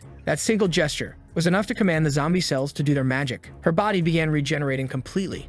Varmint watched in disbelief. He couldn't comprehend what was happening. That's when Dawn spoke. "I become undead too." The stainless steel soldiers were completely horrified. With her wounds fully restored, the fight between them seemed endless. Dawn wanted to keep having fun. The stainless steel soldiers, however, were terrified. They had never seen so many lunatics in one place. At this point, all they wanted was for someone to save them. Varmint was shaken. He no longer knew who the real zombie was in this battle. The vice president watched carefully. Meanwhile, his soldier tried his best not to ruin his underwear again. He hadn't expected the girl to become so powerful. Her body was evolving rapidly. The pain she felt was extremely real. Knowing that he had to put an end to this quickly, it was time to discipline his subordinate. Dawn was becoming more dangerous as the fight progressed. With lightning-fast agility, she closed the gap between herself and her opponent once again. Her attacks were so fast and powerful, Varmint couldn't react. He was hurled across the city like a punching bag, pummeled from every angle. In the girl's hands, he had become completely useless. Lying on the ground, defeated, he struggled to understand what this creature before him was. He got no answer. Instead, his head was repeatedly smashed into the pavement. Finally, he screamed in desperation, "I surrender. Please, no more." He pleaded for mercy. "I'll leave immediately. Just stop hitting me." The vice president observed the situation calmly. Meanwhile, far away, the mad scientist was also watching. Finally, the girl planted her machine gun into the ground. Varmint sighed in relief. He had finally gotten a break from his punishment. Then, he took the opportunity to launch a sneak attack. This sent the girl flying backward, crashing into the bystanders, irritating the vice president with such reckless behavior. He was upset that she had believed those words. She shouldn't have let her guard down. Things would always return to normal. Hearing this reprimand, Dawn protested. "I didn't know that was going to happen." Varmint assumed she had been under the effect of stimulants, which had now worn off. He warned her, "Never trust the words of a zombie." The mad scientist was impressed by the creature's ability to launch a surprise attack. Meanwhile, the vice president was genuinely upset. Grinning maliciously, the mad scientist believed this was the most powerful creature he had ever seen. Now, the three humans were terrified, fearing for their lives. Then, something new caught his attention. A new figure had appeared on the battlefield. The two of them locked eyes. But the mad scientist didn't believe this new arrival could pose any real challenge. The problem was, Varmint recognized him immediately. The protagonist asked, "Do you still remember who I am, little Varmint?" Everyone on that street, except for the protagonist, was terrified. The mad scientist, however, didn't understand. Why wasn't his creature moving? Varmint stood frozen, paralyzed by fear. The protagonist questioned him again. "Why did you disobey my orders?" Memories from the past resurfaced. The day an arrogant zombie had entered his territory, that figure had been neither fully human nor fully zombie. With a weak personality, he would never become his subordinate. Dawn had no idea what they were discussing. One of the bystanders noticed something alarming. Varmint had wet himself. Gasoline dripped from his legs and pooled on the ground. Varmint was so terrified, he couldn't speak. The more time passed, the more gasoline continued to spill. The mad scientist was furious. He couldn't understand why his creature had stopped attacking. Meanwhile, the protagonist stared at his subordinate with a disappointed expression. Varmint was still too frightened to say a single word. In the past, he had been utterly defeated by the king. His former underlings had been shocked by the battle. Now, the protagonist demanded answers. "Why are you so quiet?" Taking advantage of the silence, it was his turn to speak. He explained why he should be obeyed. This made Varmint even more terrified. The mad scientist had an absolute meltdown. He couldn't understand why his creature was so afraid. But he didn't know the full story. Varmint had an immortal body. Yet, he had once been dismembered and hung from a tree for 300 years. Now, frustrated with the fight, the mad scientist tried everything to force his creature to respond to commands. Finally, Varmint spoke. "I never forgot the orders I received." The mad scientist's control panel shattered, and Varmint turned and fled. As he ran, he shouted, "If anyone wants to fight the king, fight him yourselves." The mad scientist was at a loss for words. Dawn and the stainless steel soldiers were equally speechless. Even the protagonist himself admitted that reaction had been a bit excessive. The battle against the zombies was finally over. This was the first time the mad scientist had lost control of a zombie, but he had plenty more creatures and was willing to use them. Until the professor interrupted. The main human forces were almost at his hideout. Above the city, a helicopter hovered. They could finally reach the underground hideout. The blue-haired woman turned to the spy. She asked, "Is this the place?" The spy confirmed, "Yes. It has 6 floors and spans 11,000 square meters." Not exactly good news. They would have to search every inch of the hideout. The overconfident samurai declared, "Sometimes the best way to solve a problem is to use overwhelming force." Then, he leaped from the helicopter, straight toward the hideout. Still in the aircraft, the blue-haired woman called him an irresponsible idiot. The faster he fell, the more powerful his attack would be. He didn't care about strategy. He just wanted to prove the sheer strength of his attack. Then, a massive explosion erupted in the city. It was so powerful that it obliterated a huge chunk of the ground. Now, he had access to the underground hideout. Sheathing his sword, he said, "This is faster than taking the elevator." The blue-haired woman scoffed. She found his display of strength ridiculous. She told him, "You should use your earpiece. You could trigger a trap." The chief corrected her. In the face of absolute power, there is no such thing as a successful trap. Then, he jumped from the helicopter, leaving the 2nd Defense Unit behind with his remaining subordinates. For the blue-haired woman, they're all the same. On the ground, the troops kept advancing. They entered the hideout and searched for any resistance. But in the area they were in, there was no one. The more they searched, the more they realized that the place was empty. Escape wasn't an option. The routes were blocked. They had detection systems so precise that they could even catch a mosquito midair. The blue-haired woman wanted to join the action. She wasn't happy about having to stay behind. Her subordinate tried to calm her down, saying it was an order from their superiors. Still furious, she cursed them, wishing they'd have bad luck. Far away, the professor was safe. Knowing that the humans had entered his old hideout, it was time to execute Plan A. Inside a large containment chamber, the being was stored, the one that was meant to be the zombie king. The samurai picked up the note and began to read. It was a provocation, a challenge to release the zombie king, if you are man enough. He ordered a soldier to blast the glass open, but the chiefs suddenly stopped him. Their mission was to capture people, not to take unnecessary risks. Seeing that plan had failed, the professor's team immediately moved to the next plan.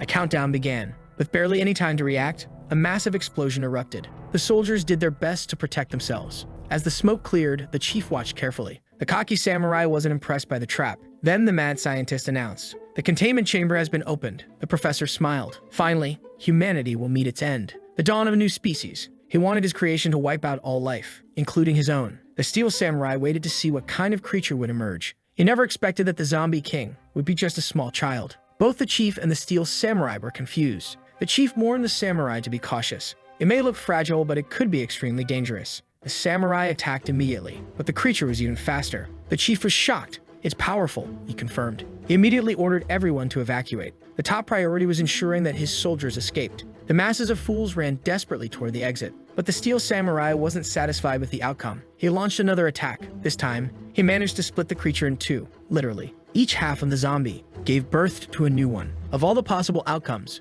this was the worst. Now, they had two creatures to fight, but it didn't take long for them to merge back into one. The small zombie waited, watching how the humans would move. The mad scientist ordered the release of more zombies. This would create enough distraction for them to escape. Following the plan, the hordes of zombies began to flood the city. Both the president and the blue-haired woman watched the chaos unfold. The young officer reported, "There are too many of them. The situation is going to get worse soon." He wanted to set up a defensive line, but his commander ordered him to step back and just watch. Loosening her magnificent hair, she said, "This is just a warm-up." With her sword in hand, she was ready to start wiping out zombies. With perfect posture, her threatening aura became evident. In the blink of an eye, the blue-haired woman was already engaged in battle. Her strikes were precise, swift, powerful, and so strong that they sent zombies flying. Her strength was incredible. She slashed through a tree trunk, causing it to bend from the force. Using the elastic energy, she propelled herself into the air. Her subordinate couldn't believe what he was seeing. Up above, she glided through the horde, striking down each zombie in her path. Her sword was the first thing to hit the ground.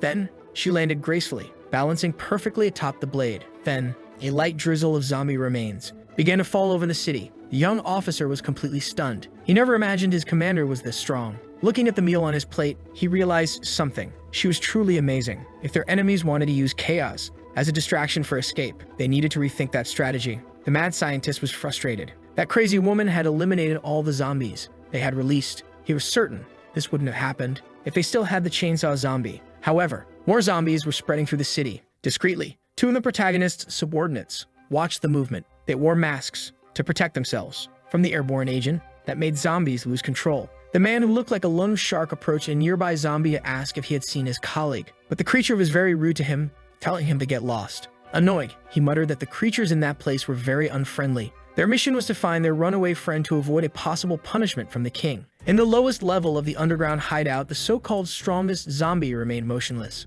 The humans looked at the creature with slight apprehension, and the small zombie wanted them to keep playing with him like that. It seemed like some kind of provocation. It ended up working very well. The steel samurai declared that if that little zombie still wanted to play, he was still too soft. With his katana firmly gripped, he didn't hesitate to strike with precision. Once again, he managed to slice the little creature into two pieces. The small pieces bounced on the ground until they merged back together, forming a single body again. The steel samurai was getting tired of this situation. He couldn't stand seeing his enemy constantly running away. He ordered him to man up and engage in a proper fight. It seemed like the little zombie would finally comply. He spit out his pacifier. And then, a metamorphosis began to take place across his entire body. To the human's surprise, it now had very interesting attributes, revealing a form they had not expected to see in a zombie. In fact, it was really impressive how much it had managed to change its appearance. It seemed that the zombie was gradually learning how to control this new body. They had no idea how that was even possible. Smiling sweetly at the humans, the transformed zombie hinted that things were about to take a different turn. Using all the charm she had just gained with her transformation, she playfully asked the men to keep playing with her.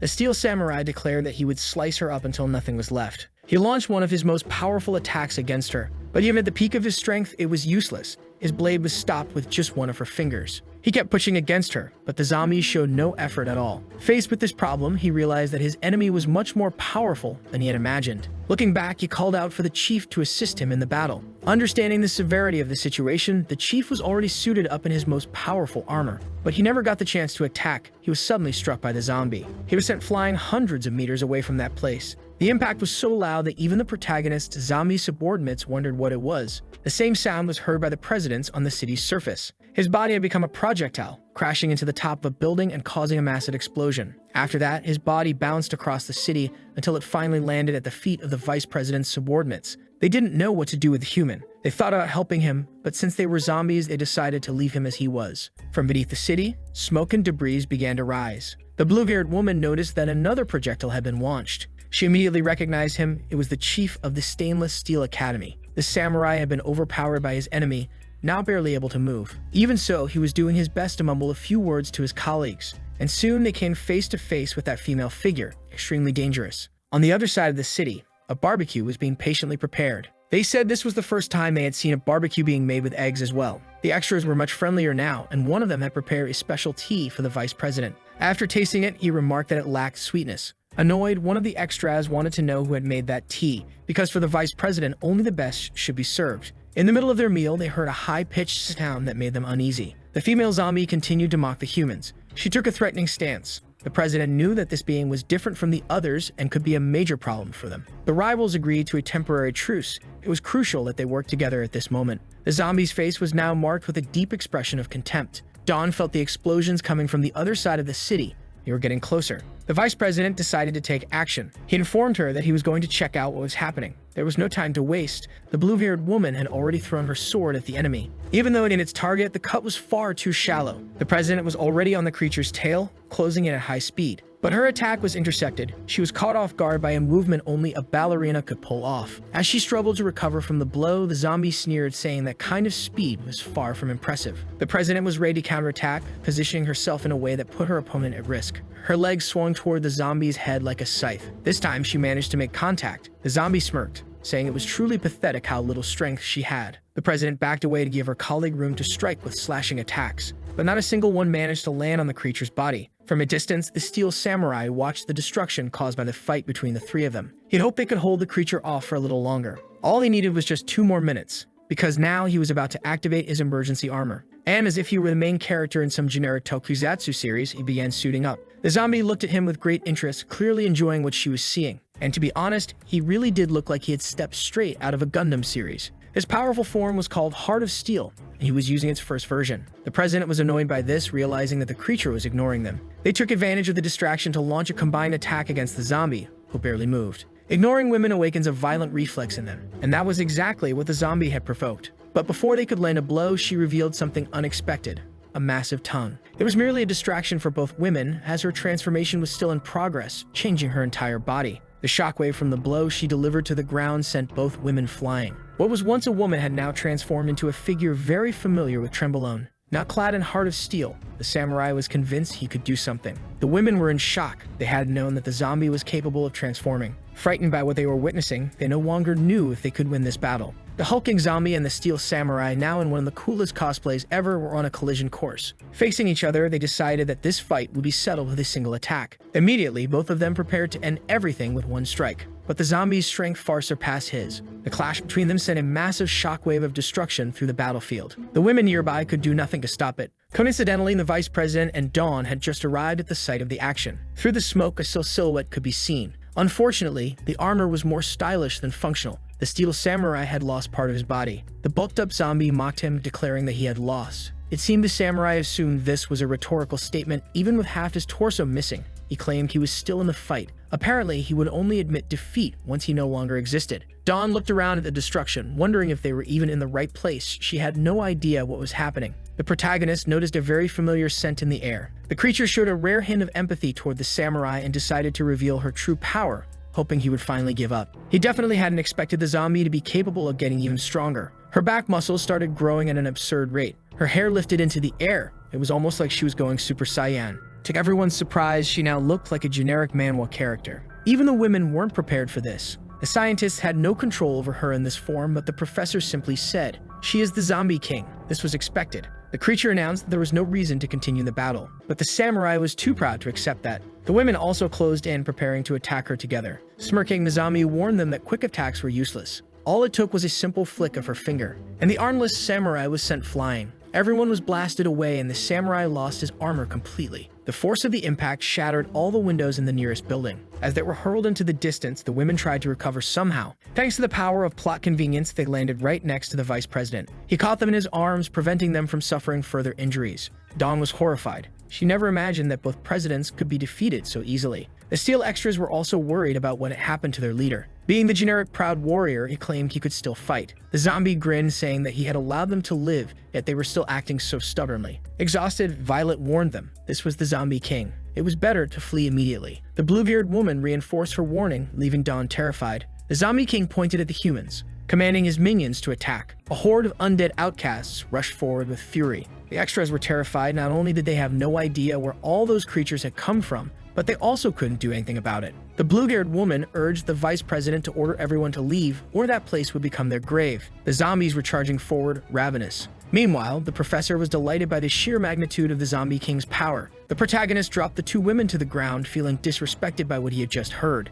The blue-haired woman was a bit surprised by his reaction. Then he let out a powerful roar, commanding the creatures to disappear immediately. That alone was enough to halt their advance entirely. The creatures froze around him, incapable of disobeying his command. It was as if they instinctively knew that before them stood a truly supreme existence. Even the one who called himself the true Zombie King was stunned by what was happening. Now he was intrigued by this mysterious figure. That made the protagonist lose control of his emotions once again. Walking over the zombies as if they were mere stepping stones, he demanded to know what title he should claim for himself, since an imposter had already called himself king. An eerie silence fell over the entire city, and the poor zombies instinctively stepped aside to clear a path for the protagonist. The armless samurai could barely process what he was witnessing. Meanwhile, as the protagonist approached his enemy, he noted that he was strangely silent. He positioned himself atop the mountain of corpses. The creature gazed up at him, puzzled. The protagonist then mockingly asked if a cat had stolen his tongue. The armless samurai was utterly dumbfounded by what he was seeing. Dawn, on the other hand, was shocked. This was the protagonist's true appearance.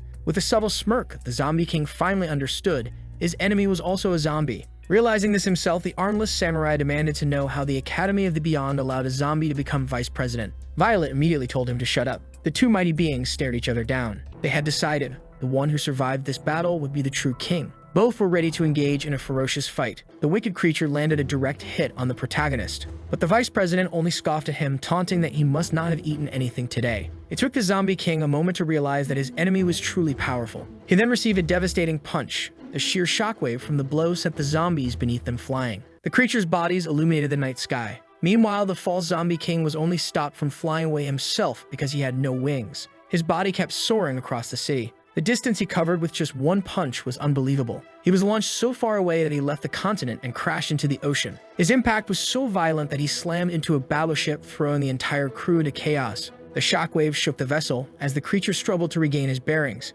Watching the battle, the mad professor was completely baffled. He had no idea how this was even possible. They never knew that Guy was a zombie too. Despite the brutal impact, the attack hadn't done enough damage to finish him. The scientists couldn't even measure the potential of this new combatant. Meanwhile, the Zombie King suddenly began lifting the entire battleship with his bare hands. Dawn became alarmed. She had just noticed something even more dangerous falling from the sky. A submarine was hurled into the middle of the city, and the Zombie King grinned, declaring that he was in fact full energy. The destruction in the city was reaching catastrophic levels. Shaking with fear, Dawn muttered that it would be best to leave this place immediately. Elsewhere, the lone shark-looking zombie was repairing the steel samurai's body. His friend scolded him, telling him to stop welding immediately. He turned around and did as he was told. The chief was furious. Those buffoons had welded what should have been cut and cut what should have been welded. Looking toward the horizon, they felt the overwhelming presence of the true king. Meanwhile, the battle in the city continued in full force. The protagonist gained the high ground, positioning himself above his adversary. He began mocking him, trying to provoke him. Don remained terrified, still shaken by the vice president's true form. Something was approaching rapidly.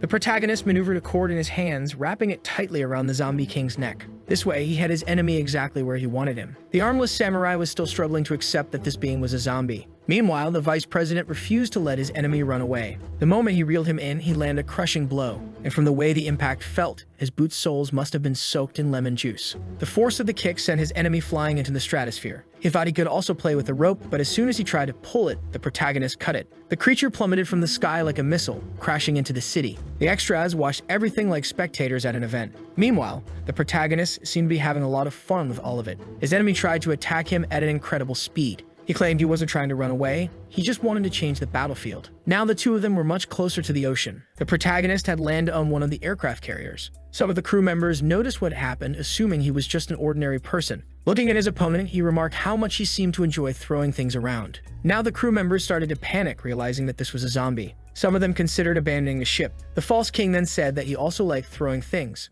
Back in the city, the chief was observing the fight alongside two of the king's subordinates. He said they should flee immediately. He knew the vice president was strong, but they shouldn't underestimate the mad professor. The lung shark-looking zombie told the human to shut up. He should be paying attention to what was happening. There was no existence that could defeat their king. Not even a god would be able to accomplish that. The protagonist, who had been on the aircraft carrier, suddenly vanished. He reappeared right in front of his opponent. The false king realized that he had become even faster. Then he was brutally struck in the face. The impact was so powerful that it launched him out of Earth's orbit. He soared through space until he realized that he was no longer on Earth. And then he noticed a massive object heading straight for him. A full-size ship had been thrown at him. The gigantic aircraft carrier crashed into the zombie, burying him into the moon. Back on Earth, nobody could explain how any of this was happening. How was he so strong? Why was physics completely ignored? The protagonist was now sitting in a lifeboat.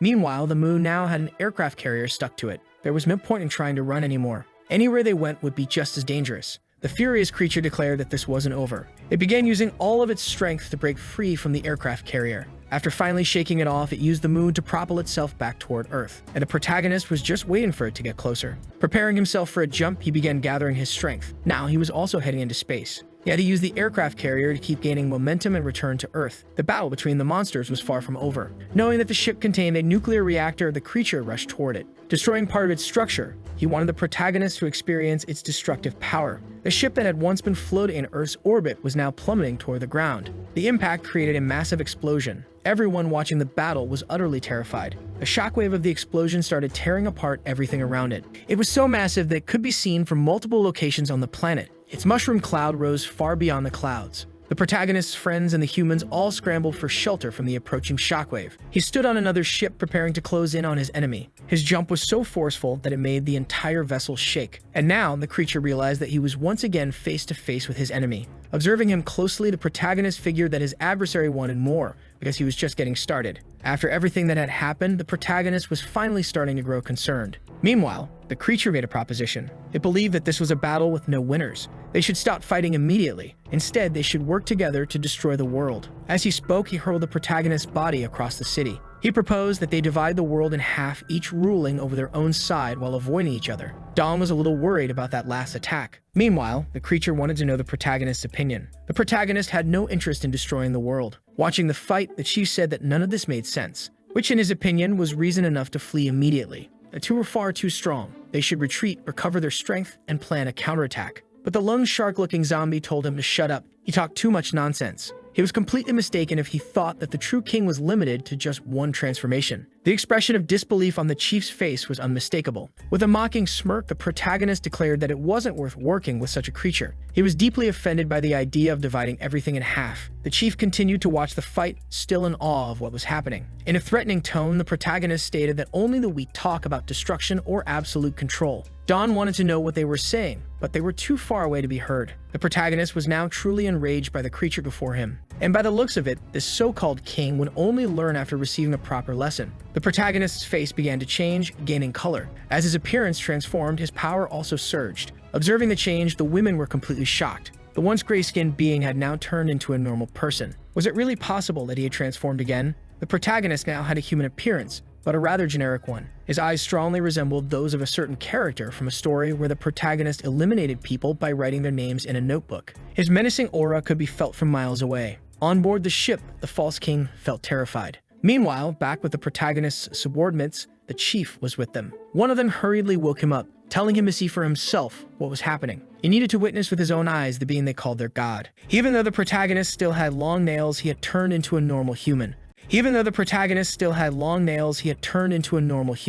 No one could explain why he now had a fully human body. As the battle raged on, rain began to pour from the sky, and the false king grew even more frustrated, unable to comprehend what kind of existence stood before him. It was impossible for someone to be both a zombie and a human at the same time. His attack was just about to strike the face of this new entity, but the protagonist did nothing, until suddenly, even the raindrops stopped moving. All he had to do was raise one hand. And just like that, the so-called zombie king's body was lifted into the air. Finally, the raindrops began moving again, but in reverse, rising toward the sky. People, too, were caught in this gravity inversion. Dawn tried to hold onto something to keep from floating away, wondering if a zombie should even have this much power. Even the massive warships weren't spared from this force. Even the sea creatures began rising out of the ocean. It was a terrifying sight. The completely subdued creature still glared defiantly at its opponent. Once he was close enough, the protagonist told him that from now on, he should call him Daddy. Even from space, one could see the cataclysm taking shape. Dawn finally realized that this was a massive tornado. The presidents crashed to the ground. The fish that had been flung into the air also started falling back down. Recovering from the impact, Violet stated that no zombie should be capable of all this. A gigantic whale crashed onto the rooftop of a building. Everything was so absurd that even the mad professor was stunned. In his paperweight-like state, the false zombie king had no idea how this was possible. The mad scientists had never seen anything like this in their entire lives. Without arms, the creature struggled to get up, and in doing so, he took the most difficult path possible. But thanks to his regenerative abilities, his arms began to regrow. He claimed that everything being done to him was completely useless. After all, he couldn't be killed. Even if he was sliced into thousands of tiny pieces, he could still regenerate. The protagonist took that statement as a personal challenge. With a swift movement of his hand, he pulled the creature's body toward him, grabbing it by the throat with one hand. The creature thrashed desperately, but the protagonist simply smiled at him. He told him that he had completely misunderstood the concept of death, because one didn't have to destroy a body to make someone experience it. The tighter his grip became, the more his senses faded, until the only thing left for him to see was the deep, piercing gaze of the protagonist. Beyond Earth's atmosphere, massive vessels floated in space. They appeared to be designed for interstellar travel. Meanwhile, tornadoes raged across the entire ocean. At last, the false king realized that this being was far more ancient than he had ever imagined. There were those who came from very distant eras. A great war was being fought, and those powerful constructions were ready for battle. They had already withstood over 1,000 sieges, and this was the 6th time humanity had been wiped out. Even so, the protagonist's strength could not be stopped. All those spacecraft were completely destroyed. To his power, they were nothing. Upon gaining access to these memories, the creature began to lose its mind. And in its last moment of lucidity, all it saw were dark, abyssal eyes. Its body was now completely motionless, and from the expression on its face, it was as if its consciousness was no longer there. Still holding the lifeless creature in his hand, the babble seemed to finally reach a conclusion. Those who witnessed everything had no idea what had happened. The protagonist casually dropped the zombie. Its body plummeted toward the ground. It landed completely lifeless, revealing itself to be nothing more than an empty shell. The chief was curious. He didn't understand why the creature wasn't moving anymore. The lung shark chuckled, saying that it must have literally died of fear. The chief wasn't even aware that was possible. On the mad scientists' side, they were also in complete disbelief. This shouldn't have been possible. It was time for them to get to the helicopter. The entire fleet along this coast had been destroyed. This was their only chance to escape. It was now or never. The mad scientist attempted to flee, but was immediately frozen in shock. The most powerful being of all was already standing right beside them. They had never revealed their actual position. There was no way he should have found them. With his generic yet terrifying gaze, the protagonist said nothing. He simply observed as those around him trembled with fear. He wanted to know if they would surrender willingly or if they preferred to suffer the same fate as the zombie king. They got a whole second to decide. Everyone immediately chose to surrender, except for the mad professor, who still resisted. The protagonist then gazed at him more seriously, and just like that, the man who should have been executed ended up being captured alive. The others still didn't know what was wrong with him. He was acting very different. Returning to his normal form, he admitted that his transformation was terrifying, but he preferred being a kind and gentle person. Violet suggested that Dawn go ask him about it, but she was also too afraid of the vice president. So Violet encouraged her, saying that one day they would probably make her the vice president of the zombies anyway. Nervous but determined, Dawn approached him and asked if he was okay, since they were about to leave. He stood up, saying he was hungry. This scared her so much that she almost jumped back. But at that moment, what he truly wanted was just a more durable shirt. With that, she realized he was back to being his usual calm self. She asked if he remembered anything, and he said he did, but his memories were a bit hazy. He had lost his sense of time, but was certain that he had faced many zombies like that one before. However, since they were all too weak, he never bothered remembering each of those encounters. Inside the prison transport vehicle, the mad scientist wanted to know what the professor was thinking. The professor smiled. He never expected that such a powerful being could exist, but he was certain that he would eventually obtain a sample of its genes and create an even stronger entity. The Zombie King had been defeated, and Professor Jamie was finally in custody. With that, the protagonist was thrust into the spotlight. People wanted him to become a president as well. He would need to manage and protect his cities. If he failed to expand his population, he would lose the title. He chose City Etch, even though it was completely abandoned. This worried his superiors, who assumed he would lose his position quickly. But the protagonist was unwavering. He was determined to govern that place. After the formalities were settled, he was officially declared a president. A supervisor was furious about his decision to choose a deserted city and an idiot to lead it. Even Violet recognized that it was a risky choice. The protagonist's subordinates began moving to their new city. The scene was unprecedented. Human soldiers were actively helping zombies relocate to their new home. Alongside the new president was the elite of his subordinates. The lone shark confirmed that everything had been done as ordered. All citizens had been transferred. And that was exactly what he wanted. Asking the soldiers to stand in formation, a tiny zombie flinched. He still wasn't used to humans, believing that they might be dangerous. The soldier reassured him, saying that the president's orders were like the commands of a god, and the president's people were his people too. The little zombie struggled to believe those words. But finally, after so long, they had a place to call home. Sometimes, for a race to thrive, war isn't necessary. Indeed, besides being powerful, the protagonist was an extremely wise being. They wanted to know what should be done with Varmint, as he had already been hanging there as punishment for several months.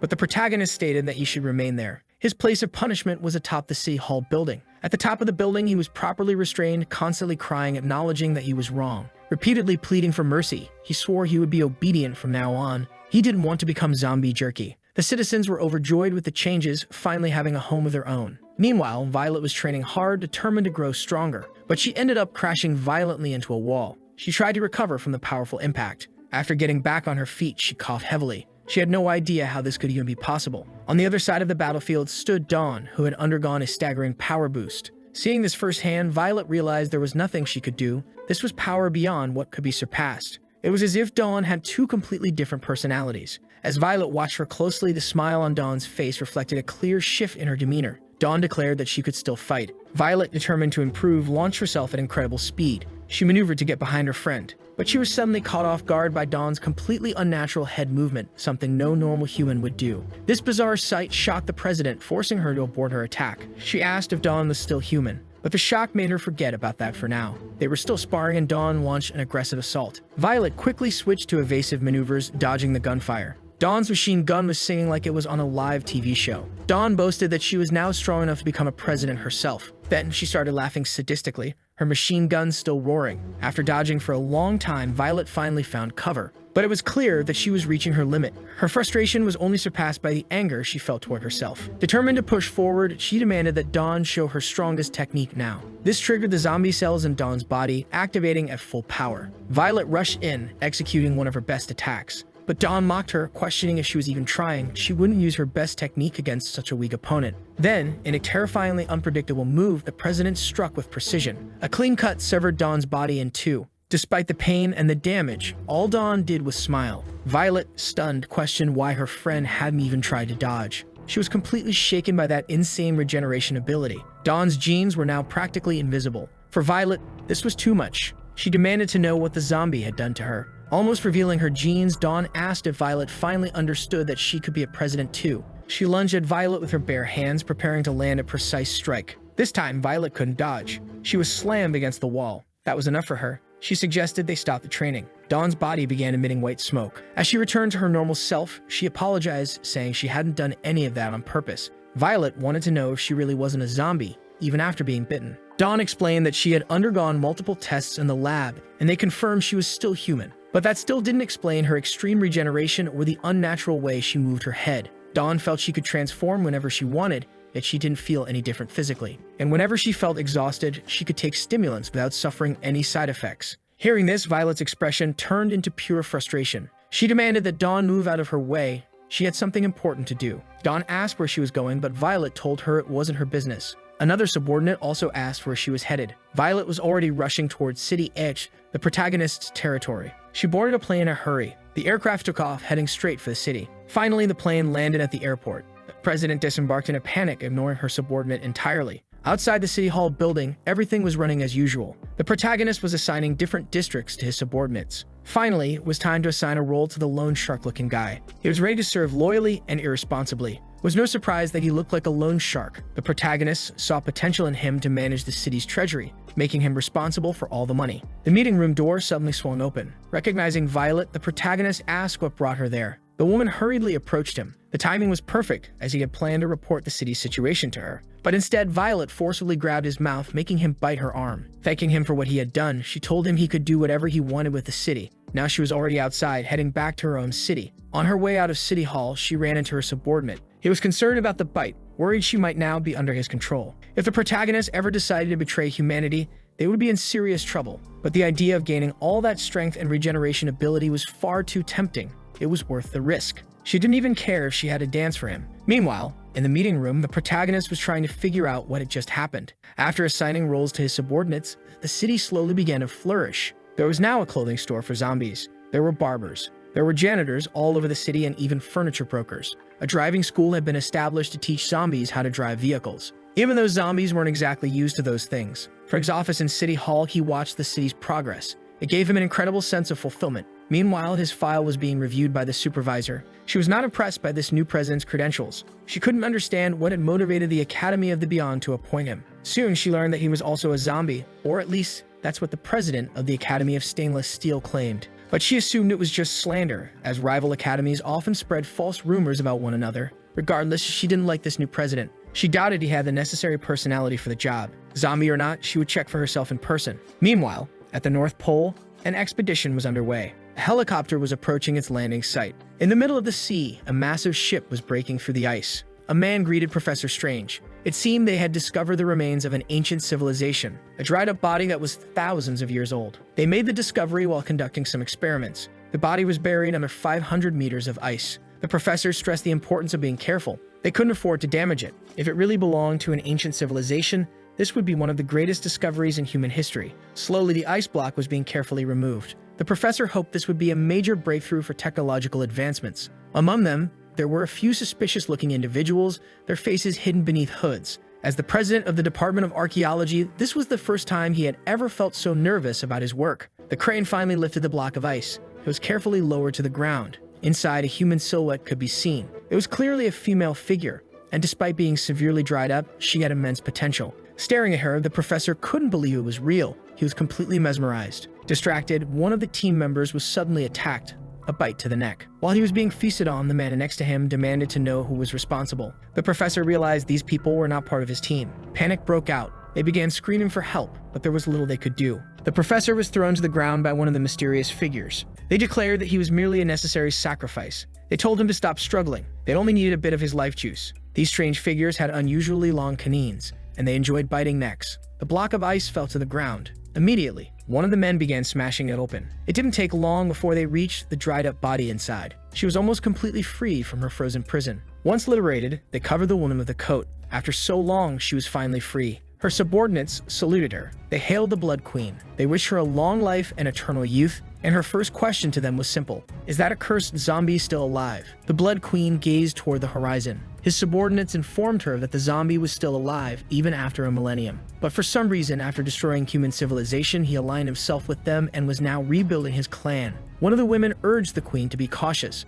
but in her eyes there was immense hatred and resentment. She was determined not to lose to him again. Back at the headquarters, everything was going smoothly. The zombies were enjoying their lives, drinking delicious tea, until one of them was informed that someone had come to visit. At the headquarters, all those interested in the new president had gathered. The man who had been bitten earlier was writhing in immense pain. No one had ever seen anything like it before. It didn't look like a bite from a zombie. They knew he had been on the archaeological expedition and his team was now missing. Even though he was just an ordinary person, he had managed to injure 2 presidents. It seemed they needed a professional opinion on the matter. A heavily armored vehicle parked in front of the building. Inside it was the protagonist. The soldiers saluted him instantly. He was still not used to it. Then he was led inside the building to examine the case. Several well-drawn side characters were already waiting for him. The first one stepped forward to welcome him. That president belonged to the Academy of Iron. He was very excited to meet the man responsible for capturing the mad scientist. After greeting him, he went on his way. Apparently, that side character was extremely envious, assuming the protagonist was just a nobody.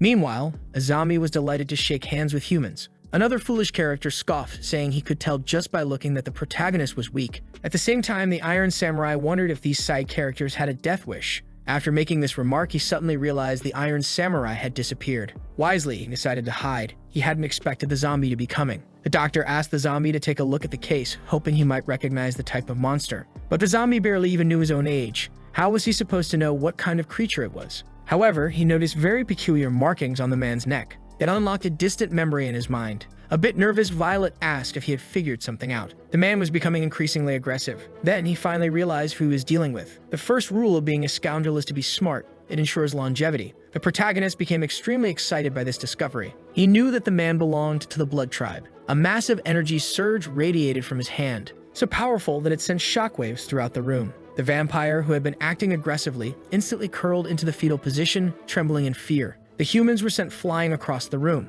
Even the foolish side character wasn't spared. No one knew what had caused that sudden explosion. Something was happening. On the other hand, the girls were already accustomed to this kind of situation. Staring at the creature, the protagonist was certain he had wiped them off the face of the earth long ago. But clearly, he had been wrong. He wanted to know where that little girl who loved to poison him was. The vampire insisted he knew nothing. He had only been in this form for a day and desperately wanted to be spared. Finally, the zombie's energy stabilized. The other presidents were starting to have second thoughts about their initial impressions of the zombie. Meanwhile, the Iron Samurai was regretting not staying home. The worst of the tension had passed and the zombie had truly returned to normal. The girls approached him, eager to know if he had discovered anything. They wanted to know what the Blood Tribe was exactly. The protagonist warned them to be extra cautious in the coming days. His expression turned deadly serious, as if he was about to reveal something crucial. The girls braced themselves for a revelation that could change their lives. Then the protagonist said he had forgotten what he was about to say. Violet was furious at that unnecessary tension. She assumed that every time he transformed, his brain weakened.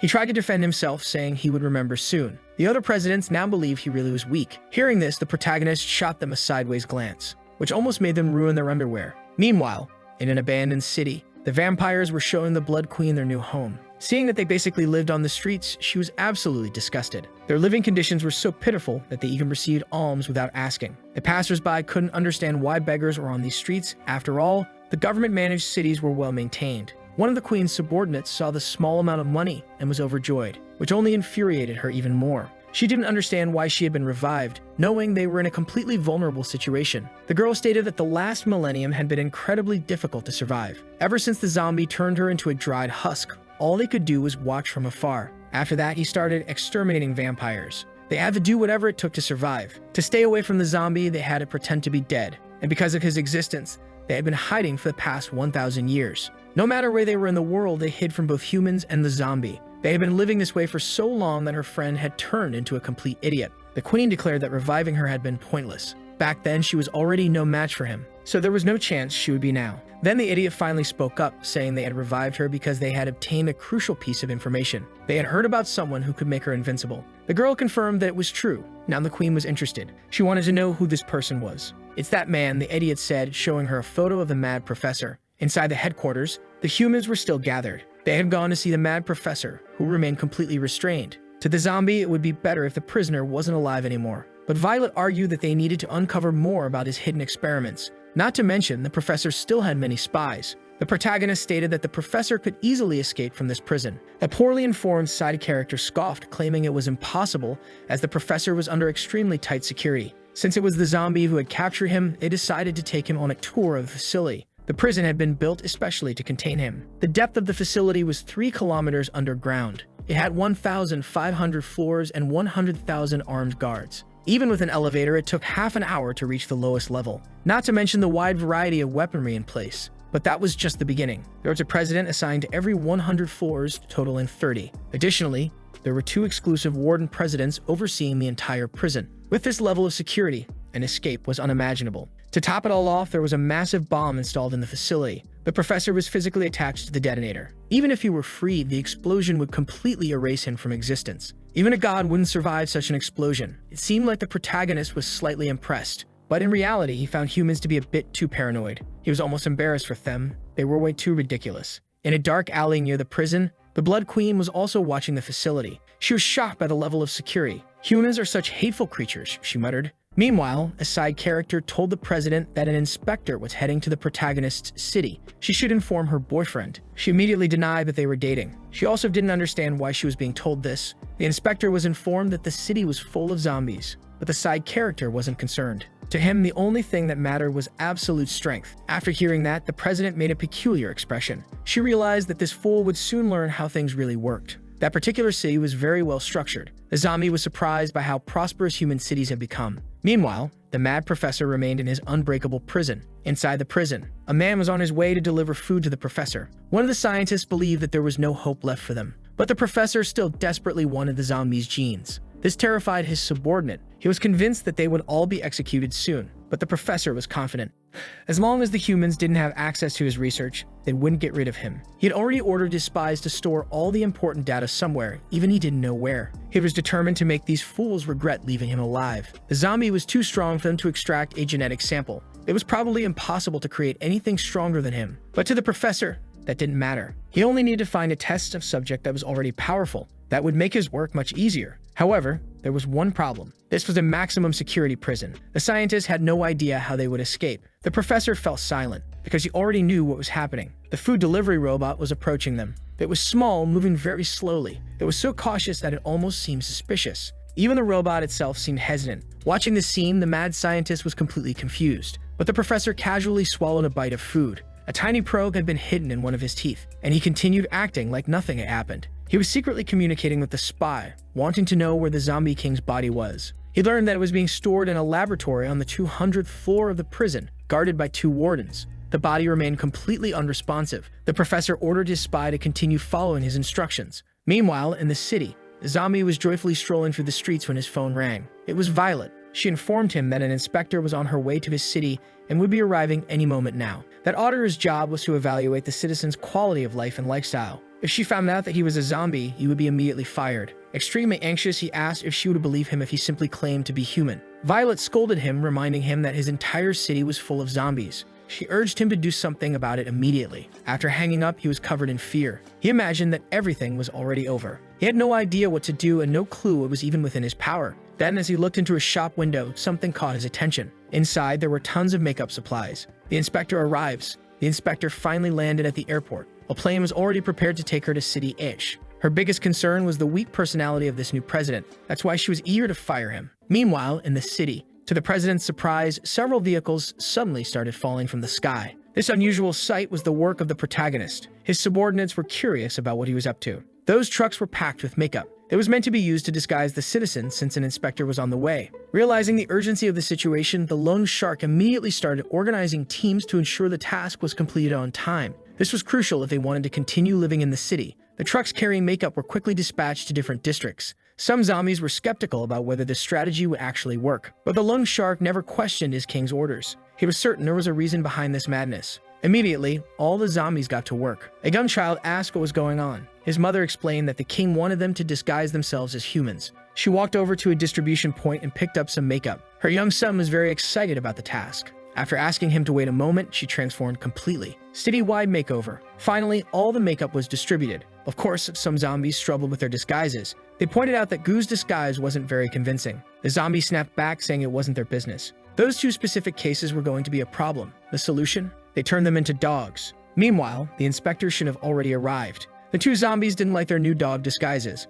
but the lone shark reminded them that when they were alive, that's exactly what they were. The inspector's deception. Finally, the inspector's plane landed. But what the zombies didn't know was that she had actually arrived in the city by train instead. She deliberately avoided her official transport, believing that her travel information had been leaked. By arriving this way, she could investigate more effectively. A bias against the new president. One of the side characters wanted to know why she hated the new president so much. Apparently, she believed he was weak and unqualified. Besides, very few people ever impressed her. And in this particular case, she was already biased against him. Overhearing the conversation, she asked what was wrong with having an opinion in advance. Ever since the High Superintendent abandoned his authority, she believed that any random fool could become president. She firmly believed that only the superintendent could lead humanity toward a prosperous and glorious future. Back in the city, the protagonist continued eating his meal of eggs. Now that the inspector had arrived, it was time to get to work. As they discussed the matter, a side character mentioned that it had been a long time since they had seen the High Superintendent. He had gone off on an expedition and was expected to return soon. At the airport, the city's team was still waiting for the inspector's arrival. They started finding her delay suspicious but decided to keep waiting. The first inspections begin. Two of the inspector's assistants headed to a store to begin the evaluation process. There, they noticed something unusual. Every single product in the store was made from eggs. This deeply disturbed one of them. He declared he couldn't even bear to look at or hear about eggs, which confused the inspector since that man was blind and deaf. Interviewing the citizens, meanwhile, another assistant interviewed a citizen about the Zombie King's administration. He asked if the citizen had ever had any complaints. The citizen replied that the king was wonderful. He gives free houses and eggs. Right in the middle of the interview, the citizen's arm suddenly fell off. This was definitely not something the inspector had expected. He panicked, deeply concerned about the man's condition. But the citizen simply picked up his arm and walked away. He casually explained that it was just a prosthetic and that the inspector shouldn't worry. Still, the assistant remained extremely confused. They couldn't find a single sane person in the entire city. It was the first time the inspector had dealt with such ridiculous humans. It was almost as if they were zombies. She started assuming that the Zombie King had built a city for weirdos and lunatics. A dangerous meal. Meanwhile, the Zombie King was staring at something atop a building. One of his soldiers noticed that something was off. Another subordinate asked what was wrong. He explained that the king had been acting strangely ever since he ate. He was mumbling things and trembling. His assistant asked if there was something unusual about the food. The soldier wasn't sure. All he knew was that the president was hungry, so they decided to make some spicy scrambled eggs for him. That was a big mistake. The king absolutely couldn't eat that kind of food. The soldier, confused, asked why. Then he learned the terrifying truth. Spicy food triggers his uncontrollable mode, and once activated, he remains in that state for at least a month. Spreading the bad news. This needed to be reported immediately. He called Blackie and explained the situation. At first, Blackie was confused. They had already banned all spicy food from the city. He had no idea how this had happened. Unfortunately, the lone shark was just as clueless. Now, everyone was on edge. The guy who looked like Piccolo speculated that the king might exterminate the inspection team. And honestly, that was a real possibility. The inspection team's journey continues since there wasn't much else to see at their current location. The inspection team decided to move on.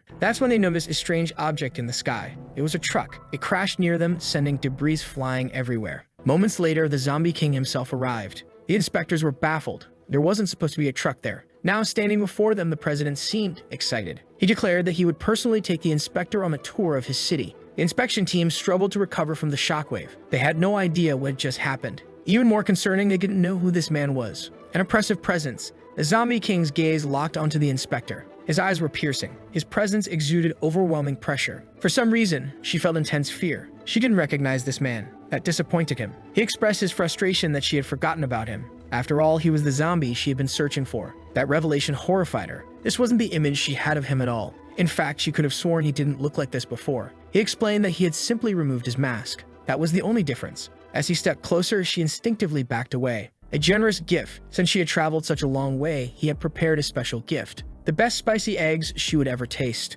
Dozens of his citizens were already prepared to serve the meal. The protagonist reassured her not to worry. They'd only people. Then, without warning, he grabbed her by the clothes and lifted her off the ground. The city school district wasn't that interesting, so he decided to take her somewhere else. A terrifying leap with a devastating jump, he soared through the air, carrying the inspector with him. Her entire body was paralyzed with fear. Her assistants could only watch helplessly. They had no idea how to keep up. Meanwhile, his subordinates saw what was happening. They knew they needed to move immediately. The grand tour begins. They descended toward the ground at dangerous speed. The protagonist landed on the rooftop of a building, completely shattering the floor upon impact. Still holding the inspector, he told her to take a look. "This is my city," he declared, "and we're already starting to expand it." There were all kinds of professionals, even white-collar workers. There were cleaning crews, business operators, and people working hard to generate revenue. He was about to explain the city's laws and regulations, but the inspector was still paralyzed with fear. Since she wasn't moving, he continued dragging her through the streets. Law and order, Zombie Edition. He pointed out how everyone obeyed traffic laws. There were no infractions. Then, a truck driver suddenly panicked. Only his leg was visible, as if the rest of his body had been removed. The Zombie King calmly explained how lawbreakers were dealt with. They get launched into the sky. To demonstrate, he sent the truck flying. Even though it didn't have wings, it soared into the air like a rocket. The inspection team witnesses the madness. The inspection team was about to take a taxi when they noticed what had just happened. Now they could clearly see a truck embedded in one of the city's buildings. Blackie had acted quickly to save the driver's life. The inspector assumed that the driver had been executed, but the Zombie King confidently denied it. "That's impossible," he declared. "My subordinates possess unparalleled power." A sudden interruption. just as the inspector's assistants arrived to help her. The protagonist casually threw her in their direction. Even though the driver had been rescued, a bus remained stuck in the building. Once again, the protagonist reminded them that if they thought they had lived long enough, they just had to get in his way. After that brief explanation, all they could do was leave in fear. With nothing to say, silence filled the entire intersection. One of the assistants urged the chief inspector to leave quickly, as his legs were already getting weak. They didn't know if a person could do all that. There was definitely something wrong with that president. Compared to the strongest they knew, that man definitely didn't seem human. Seeing that they still hadn't left, the protagonist continued to watch them attentively. One thing was now certain. The person who had called in wheat needed to be fired immediately. As they were about to leave, the chief inspector unexpectedly requested to stay a little longer. She admitted that he was doing an excellent job managing the city, but President had to do more than that. He needed to have at least decent combat power. The protagonist's subordinates fell into complete despair. That sentence sounded like a major provocation. The woman stated that she hadn't yet seen the full extent of his power and wasn't sure if he was truly capable of protecting the entire city. Fearing what might happen next, the protagonist's subordinates immediately restrained her, completely terrified. Now they were genuinely worried that he might have overheard those words. The zombie halted his departure and remained silent for a long moment. He became very interested in the woman's statement. Apparently, she truly wanted to see everything he was capable of. His subordinates could only hope he would change his mind and not take it seriously. Agreeing to her request, everyone was escorted to a beach. The zombie with a sack on his head had a terrible feeling about what was about to happen. They all stood there, watching what the protagonist would do. The inspector had no idea why they had been brought to that location. It was easy to notice that the shadow of the protagonist's figure was overwhelmingly intimidating. Knowing his boss well, the zombie with a sack on his head felt the need to give the inspector a final word of advice. Everything, absolutely everything that happens from here on out is your fault. We have nothing to do with this anymore. Terrified by the warning, she exchanged glances briefly with the zombie. By then, he had already started to unleash his power. One of the men grew nervous as the rocks in the area began to float. The protagonist was emanating even greater power. His body was gradually transforming once again. Once more, he took on the form of a generic protagonist. Even though they had spent the entire day with zombies, it was the sight of a human face that truly terrified them. They couldn't understand what had happened to the protagonist. Until now, the ocean waves had been moving naturally. But after he began emanating all this power, the water had stopped as if it were a solid object. The entire atmosphere had become completely unnatural. The people around him could feel that even the air had changed in density. They had no idea what he was doing. Suddenly, he launched himself into the air, sending them flying backward. His strength was immeasurable, creating a small epicenter of shockwaves. Had it not been for the kindness of the zombies present, the inspector's assistants would still be airborne. She herself was unable to hold on to the ground. Looking ahead, she realized that the president had disappeared. They still had no idea what was happening or where he could have gone. Gently, a zombie handed her a telescope so she could see what was going on. Equipped with incredible lenses, the small telescope had a magnification capacity that should be impossible for its size. Now she was staring directly at the rings of Saturn. There was no doubt that this celestial body was unimaginably far from Earth. On the planet's surface, President Zombie walked calmly. Realizing the impossible, the inspector began to panic. Against all odds, that man had practically teleported to Saturn. Such was his speed. A distance thousands of times greater than Earth's circumference, a feat still impossible even with the most advanced technology. For them, this was the absolute limit. Even if he were human, what he had done was beyond human capabilities. Determined to demonstrate a little more of his power, the protagonist extended his hand. Slowly, he began to close his hand as if preparing his fists to unleash a strike, assuming an offensive and well-prepared stance. Once ready, he began to move his entire arm, unleashing an unbelievably powerful blow. Even from Earth, they could feel that it had surpassed the threshold of danger. Panicked, the lone shark ordered everyone to take cover immediately. The wind generated by that simple movement proved to be monumental, creating a small cataclysm in the middle of the ocean. Giant waves, worthy of an apocalyptic setting, began advancing toward the continent. On the beach where everyone stood, the humans could do nothing but panic and soil themselves. Back at headquarters, a violent earthquake began to shake the building. A loud alarm blared throughout the city. The level 12 tsunami had been detected. Violet, after hearing that, was completely in disbelief. It was truly terrifying. That massive water movement was more than enough to wipe out the entire human race. Dawn could do nothing but scream in terror. The truth was that even if they wanted to do something, they would never be capable. The city's defense system was activated at its initial level. Massive walls began to rise in an attempt to contain the advancing water. Meanwhile, in the middle of the ocean, there was something resembling a clearing. The water had been forced away from the area. At the epicenter of the impact stood the protagonist, wanting to know if that demonstration of power was sufficient proof of his strength. From outside Earth's atmosphere, it was possible to see the full magnitude of it.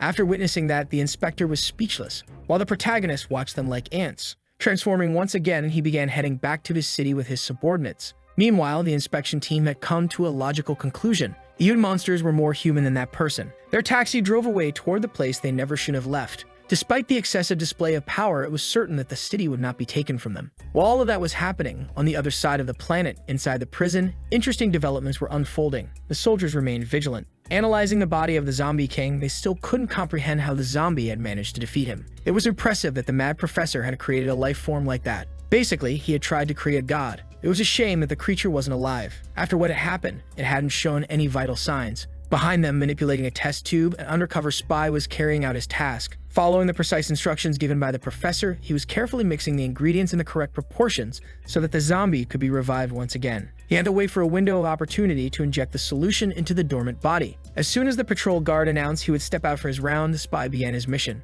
managing to strike the creature's neck with the injection. It didn't take long before he was immediately seized by the floor's head officer. Desperate, the officer demanded to know if the spy had any idea what he had just done. The creature's eyes glowed with evil once more. Suddenly, explosions began to erupt throughout the prison. The president, who had previously underestimated the zombie, was now completely terrified. Throughout the prison, alarms blared loudly. Smoke billowed across the corridors from the rubble and destruction. The Zombie King was awake once again as if he had returned from a long nightmare. He received orders from the professor to get them out of there. The professor promised to make him even stronger than that other monster. In the air, an aircraft was approaching the prison. Inside, someone was furiously kicking the hatch, keeping them locked in. With one final kick, the door was sent flying outside, putting all passengers in danger. The plane had been hijacked, and the hijackers ordered everyone to remain still. As long as they cooperated, no one would get hurt. Given the situation, the crew members decided to comply. The Blood Queen was now dressed properly. Air access was the only way in. Her subordinate reminded her about the bomb attached to the professor's body. She knew that, but there were no other options.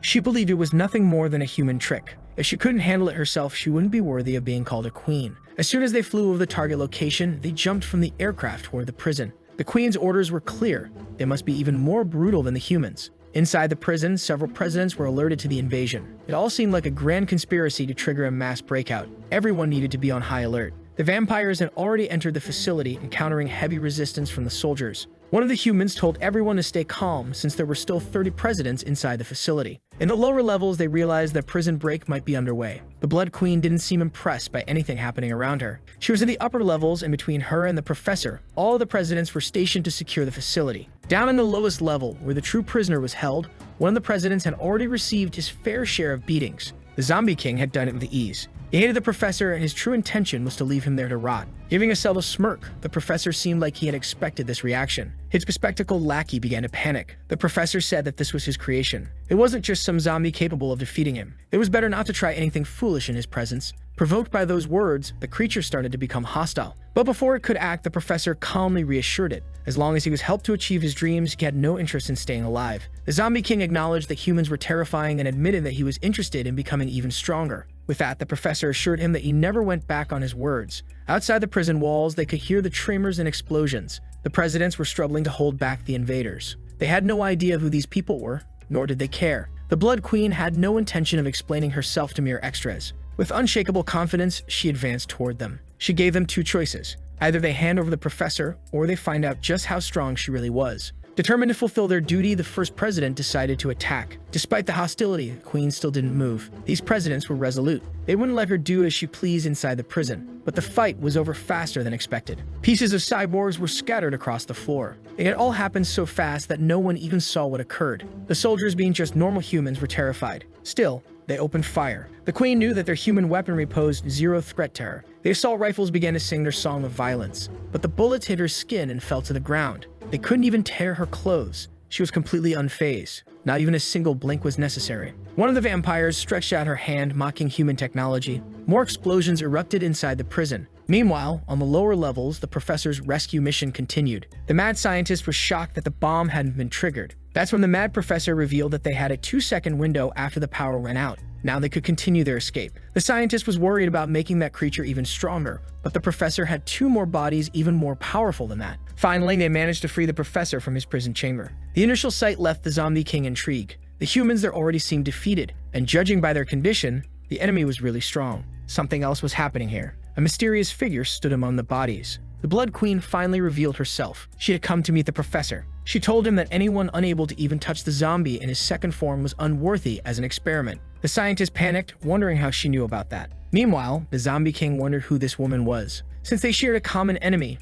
she suggested using her body for their cause. Demonstrating all of her scientific and technical expertise, she waited for the professor's response. Feeling challenged, the Zombie King wanted to know if this barely dressed woman thought she was stronger than him. She confirmed it and even added that it wasn't just by a small margin. If she wanted, she could prove it right there. Immediately, the two clashed. The queen came out on top. Her blow landed, a completely unexpected result for those who didn't know her. She demonstrated overwhelming power. If the zombie had wings, he would have flown away, because now he looked like a projectile, smashing through everything in his path. Having already been beaten by the protagonist, he could tell from experience that her power was on par with his. But he refused to let the fight end that way. Looking at the nuclear reactor of the prison, he suddenly had a brilliant idea. An idea worthy of a true genius. If he couldn't win, then everyone would turn to dust with him. Striking the reactor with all his might, the mad scientist took the opportunity to say that this guy was never trustworthy. A chain reaction started, and it was only a matter of time before everything blew up. With a simple gesture of her hand, the queen looked at the reactor. Then she lowered her hand, fingers outstretched. She had given a command to reality itself, reversing the explosion. A demonstration of power that none of them had expected. As if that weren't enough, it was as if she had controlled gravity itself, crushing the immortal creature under the weight of that massive weapon. His ashen body now resembled a piece of gum stuck to the pavement. The humans struggled to comprehend what they were witnessing. That sight was undeniably terrifying. The queen mocked the creature, a being so weak yet arrogant enough to carry the title of king. It was time to teach him a small lesson. With the creature in her hands, she wanted to know how the protagonist had defeated him. Even though he heard the question, the defeated creature was still processing his brutal loss. The queen's gaze showed no patience. That's when he realized how distant he was from true power. He had seen this before. These two creatures were monsters from a civilization that no longer existed. A deep terror began to consume his mind, until he became completely motionless before her. The queen had shown him where he truly belonged. Dropping his limp body onto the ground, the once-revived Zombie King stopped breathing once again. With that, she also demonstrated her power to everyone there. She had subjugated a mighty existence as if it were nothing. The Zombie King before her was nothing but an insect.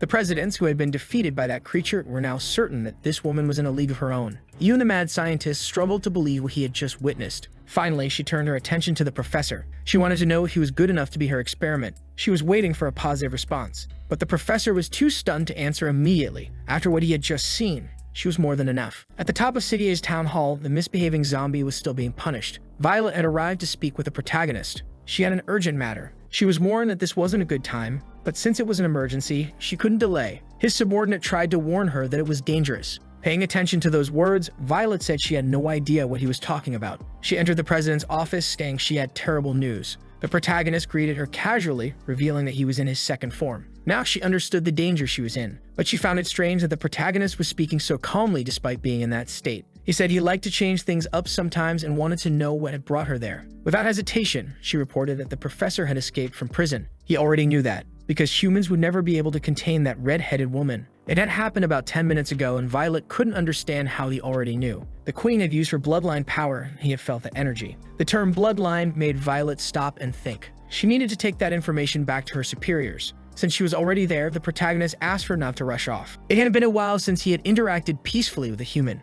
Out of all possible things, that was not the request she expected. Shaking off his hand, she said she already knew what had happened to the inspector, stating that she didn't have time to play tour guide with him. They were in the middle of a crisis and she was needed elsewhere. That's when the protagonist asked if she wanted to know how he used his bloodline power. That question piqued her interest. She never imagined he possessed such an ability. Fixing his gaze on her threateningly, the protagonist simply smiled. Violet was left speechless. Faced with the opportunity to learn, she agreed to go on the date with him. Inside the hospital, chaos had taken over. They were trying to revive the defeated presidents. Despite their severe injuries, they were still breathing. The doctor noticed that the chief wanted to say something. Approaching him, he leaned in to listen. It was crucial to speak with the department head. Meanwhile, the villains were finally gathered in a safe location. It was deeply disappointing that the queen was now wearing more casual clothes. It was the first time the professor had analyzed such an astounding body. The vampire warned that the experiment better work as they were not patient. But the scientist insisted that the professor's research was the cornerstone of human progress. There had been a previous success achieved by the protagonist himself. Even if she was a vampire, the experiment would work. All they needed were the protagonist's genes. Knowing this, the vampires hoped they wouldn't be the ones tasked with collecting that genetic material. The professor assured them he wasn't stupid enough to send them to their doom. Even so, they were still uneasy about possibly being sent on a dangerous mission. They wanted to know how he planned to obtain the material and whether he expected it to be delivered as a gift. The queen also seemed interested in the matter. With a mocking grin, the scientists prepared to reveal something. They already had a sample of the genetic material. The vampires were stunned. They had no idea how he had obtained it. A human had collected the genes while undergoing several experiments to see if she had turned into a zombie. One of the professor's spies had managed to extract a sample. The vampires were impressed by human cunning. Having spies planted among enemies was an extremely useful strategy. It was time to begin. In City H, Violet had gone out to dinner with a protagonist. His power lived up to his name, but she was afraid that she might not return to her usual self, or worse, that there might be side effects.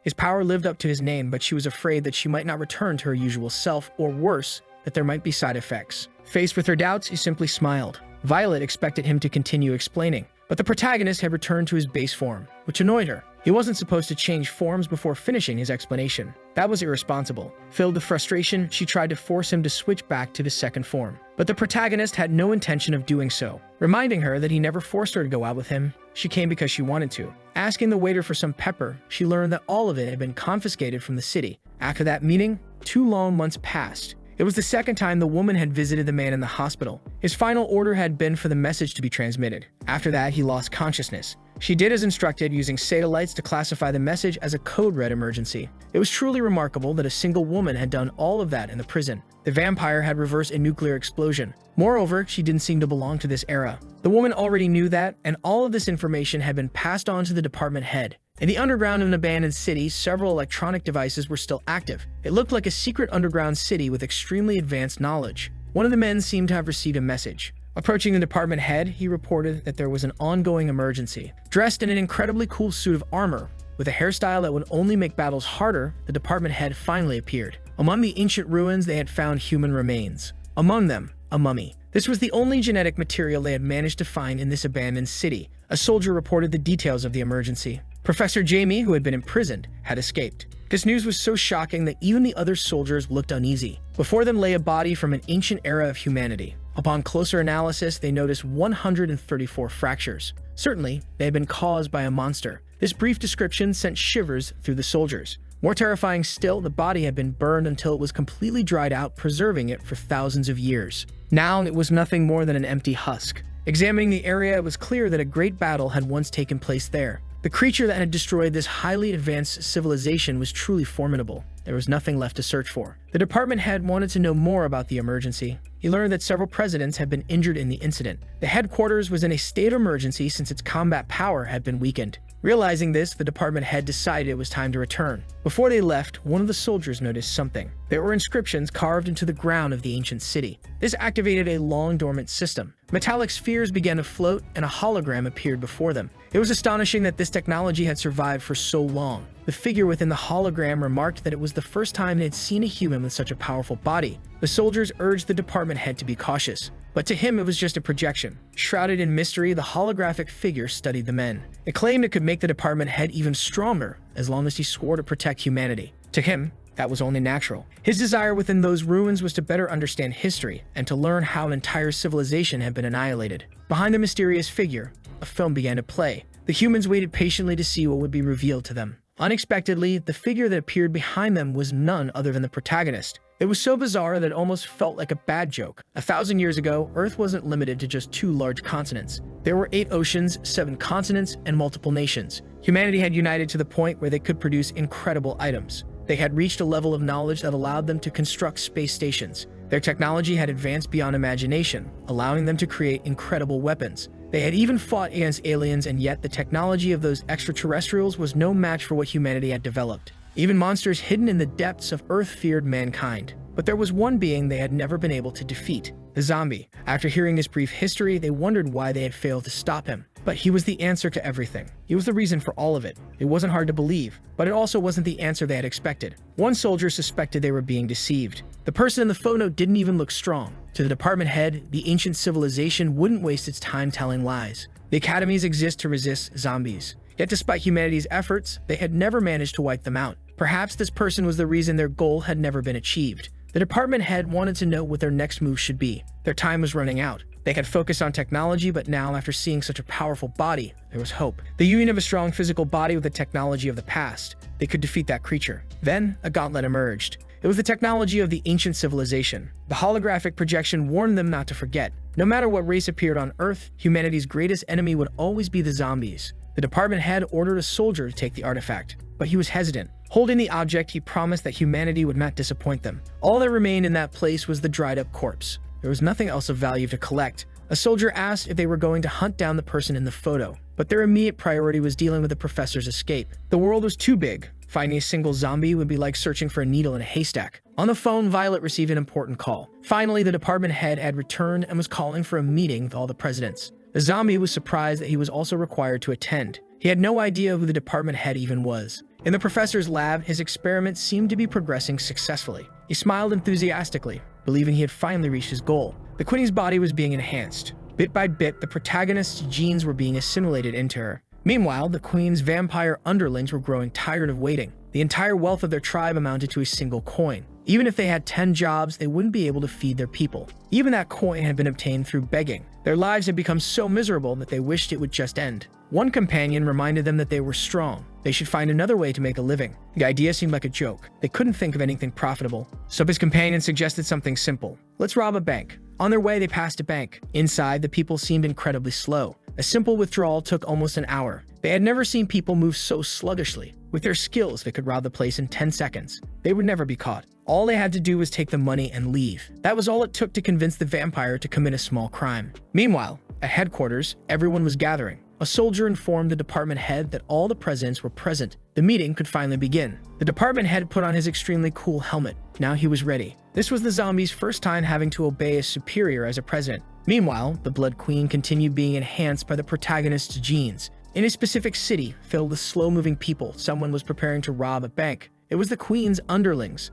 They were analyzing the people's movements. Everything truly seemed to move at a different pace. Now they were ready to execute their plan. The entire operation had been meticulously planned. There would be no room for mistakes. The bank had been studied. There weren't many people inside, and they were professionals at robbing banks. From the top floor of a building, the lone shark waited for updates about the city. The reports from last month were finally available for review. At last, the robbers had put their elaborate plan into action. They entered the bank heavily armed without realizing it was the Bank of City Et, the Bank of the Zombies. According to the soldiers' calculations, the economic assets of the city exceeded 430 billion. The loan shark ordered a recalculation. They couldn't afford to make any mistakes since they were subordinates of the strongest being. The soldiers, enthusiastic and determined, agreed without hesitation. Meanwhile, on the first floor, the vampires announced the robbery. It didn't take long for them to gain access to the money. The amount was truly staggering. The loan shark noticed suspicious activity in the city. The vampires were already escaping, celebrating that they would never have to live in poverty again. Then an important alert arrived. Blackie was informed that they had just been robbed.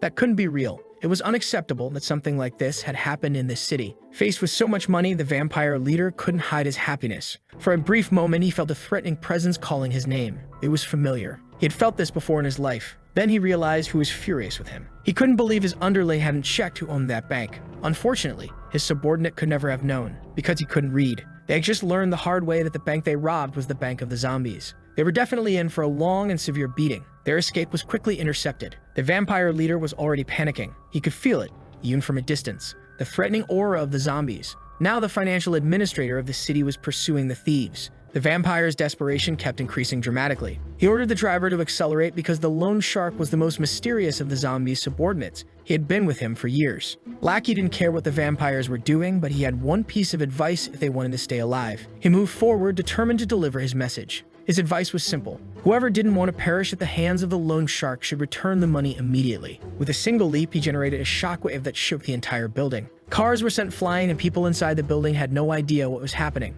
Outside, chaos became even more apparent. The vampires couldn't believe what was happening. That display of power was excessively overwhelming. The money they had stolen wouldn't even be enough to repair their car. They were completely doomed. They knew it. The lone shark was out of control. Blackie remained firm in his demands. The vampire leader ordered them to split up and warn the queen about what they had done. He decided to stay behind, saying he would hold off the pursuer. He was curious to see if he could match his strength, but Blackie reminded him none of them were authorized to flee, and they were definitely not on equal footing in this fight. The lone shark began to use his fists to collect the debt. Seeing the brutal scene, the other vampires started to panic. Their leader was already completely out of combat. At the headquarters city, the presidents remained gathered. They were waiting for the department head to arrive. When he finally appeared, he was immediately saluted by everyone. He was aware of the professor's escape, but had an even more important matter to discuss with them. He revealed the artifact recovered from the ancient ruins. They were intrigued by the Golden Gauntlet. It was a piece of technology from ancient times. All the presidents were stunned by the discovery. The department head said he had found it in the deepest part of the canyon. One of the supporting officers believed this could change the battle against the professor,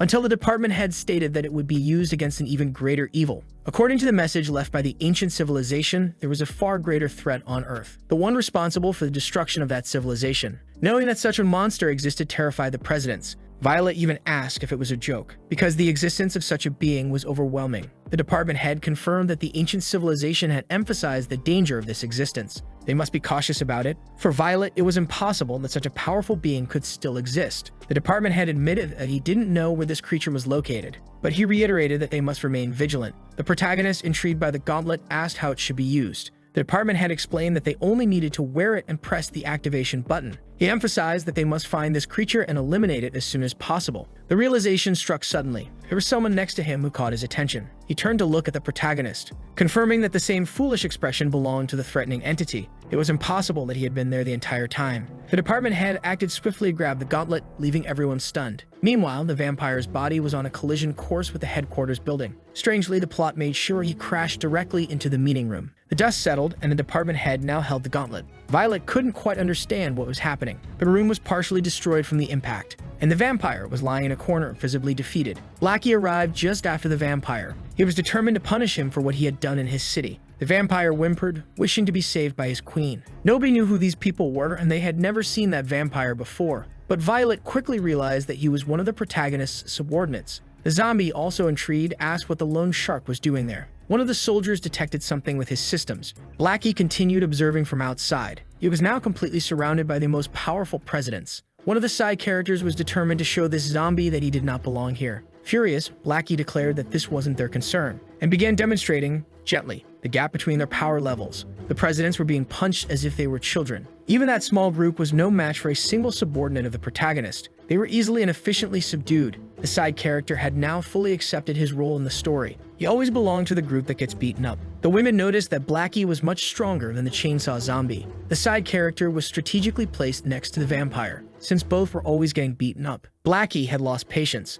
It was time to eliminate some people. The dust seemed dangerous. Violet warned the girl not to touch it, but the protagonist was already prepared to correct his subordinate. Gently, he interrupted Blackie's aggressive actions. Blackie was already on his way to being completely neutralized. He was caught off guard by the presence of his boss. Another shockwave erupted, sending the others flying. A soldier informed the department head about the new president's strength. The presidents standing before him were like ants. The ancient civilization was right. He was truly powerful. After stopping his subordinate, the protagonist took him to the top of a building. Blackie wanted to know what was going on. The zombie reminded him that he couldn't kill people. Meanwhile, the department head activated the gauntlet. The protagonist was explaining to his subordinate that this was the headquarters of the people who gave them the city. His brief speech was interrupted. A solar eclipse began forming in the sky. This was unexpected. None of the humans could explain its origin. The sky darkened completely. Even the citizens were growing anxious. Finally, the Blood Queen made her first appearance since her enhancement. People began to notice that there was someone in the midst of the darkness. The department head was trying to understand what was happening.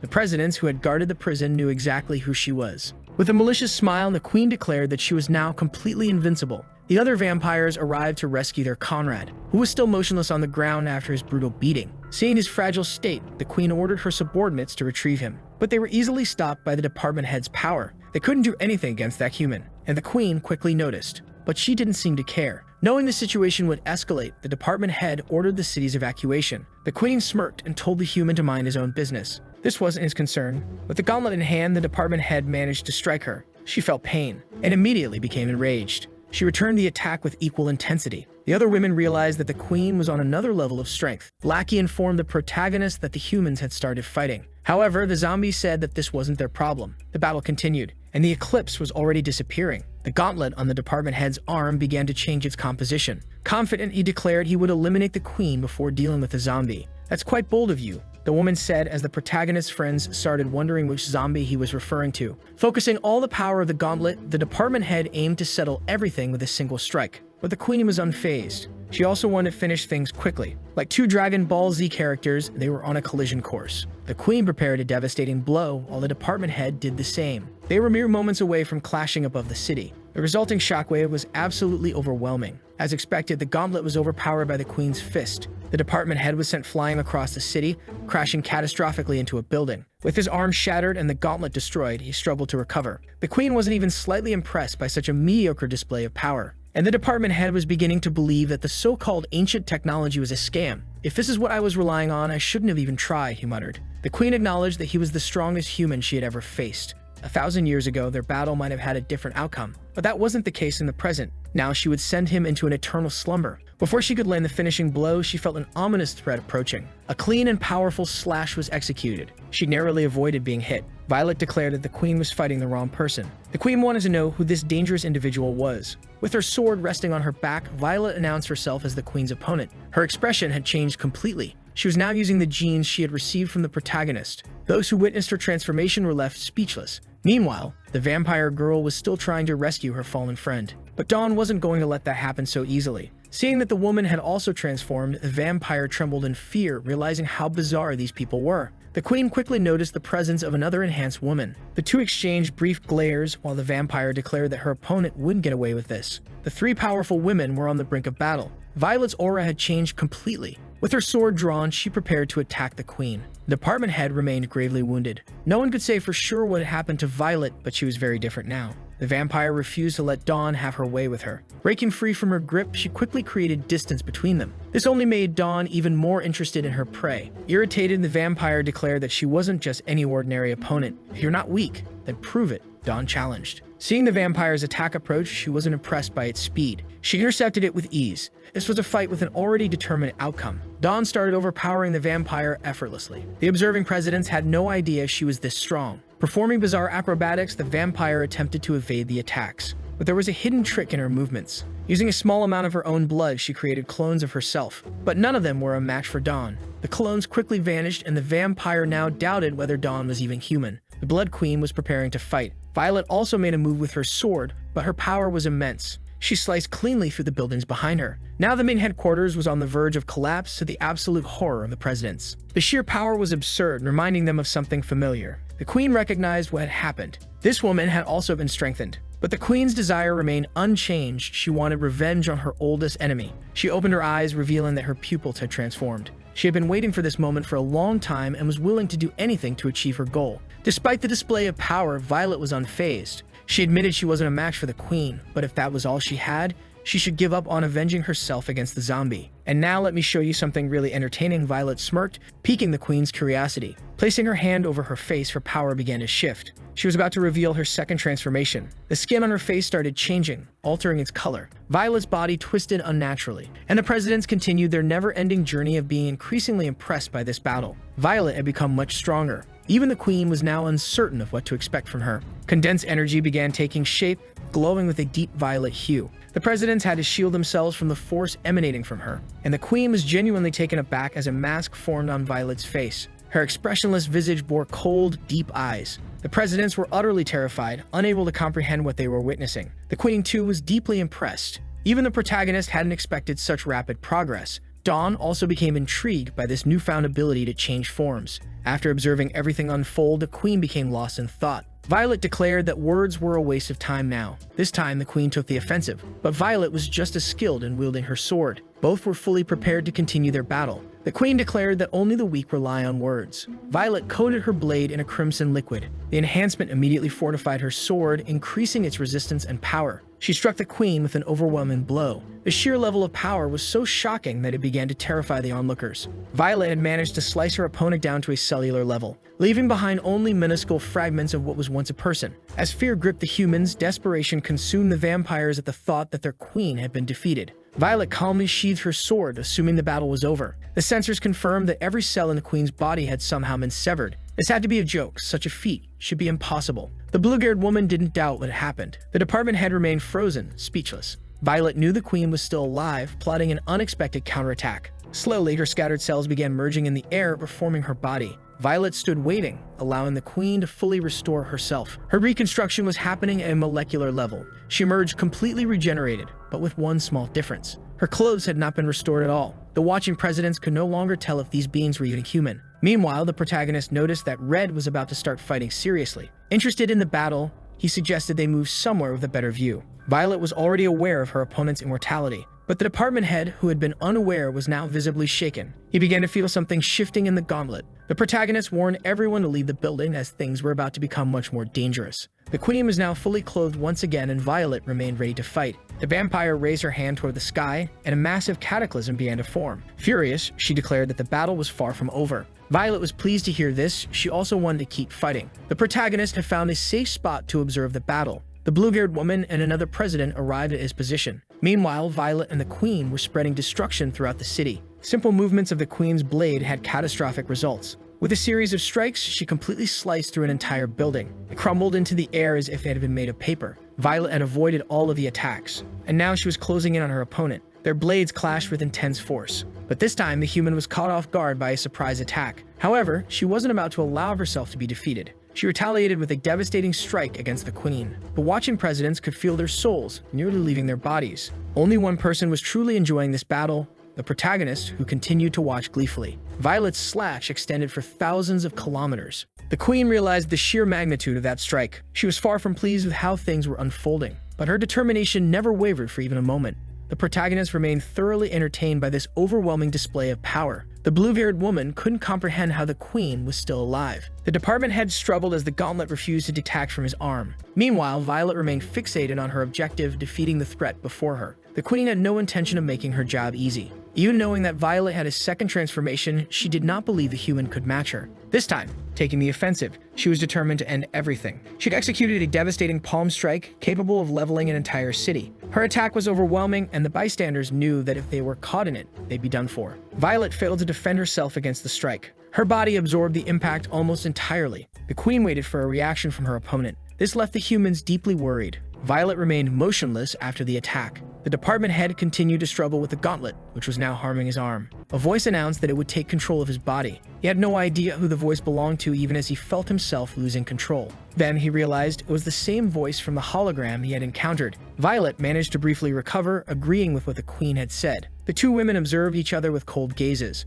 Pulling the sword from her body, Violet acknowledged that she couldn't harm the queen. But that wasn't the only thing she had to say. The queen also couldn't harm her at all. The blue-haired woman realized what had happened and demanded that the protagonist give her the same power. But he refused, knowing that the consequences were often far too violent. While they were distracted, something massive occurred. Neither Violet nor the queen had been aware of what had just happened. Even the bystanders couldn't determine what had caused the strange sound. Outside the Earth's atmosphere, colossal limbs began to appear. Something had been revived. The sheer size of the being rivaled the planet itself. Its shadow stretched across entire regions of the globe. Panic immediately gripped the citizens, who had no idea what they were witnessing. Back in the city, destruction continued to spread. Only the protagonist seemed capable of surviving it. He quickly noticed that people were in danger. Moving at immense speed, he reached them. One by one, he hurled the humans far away from the danger zone. The zombies understood that the entire city had now become extremely hazardous, and that monstrous figure had locked its focus on the two battling women. It was a robot of unfathomable proportions.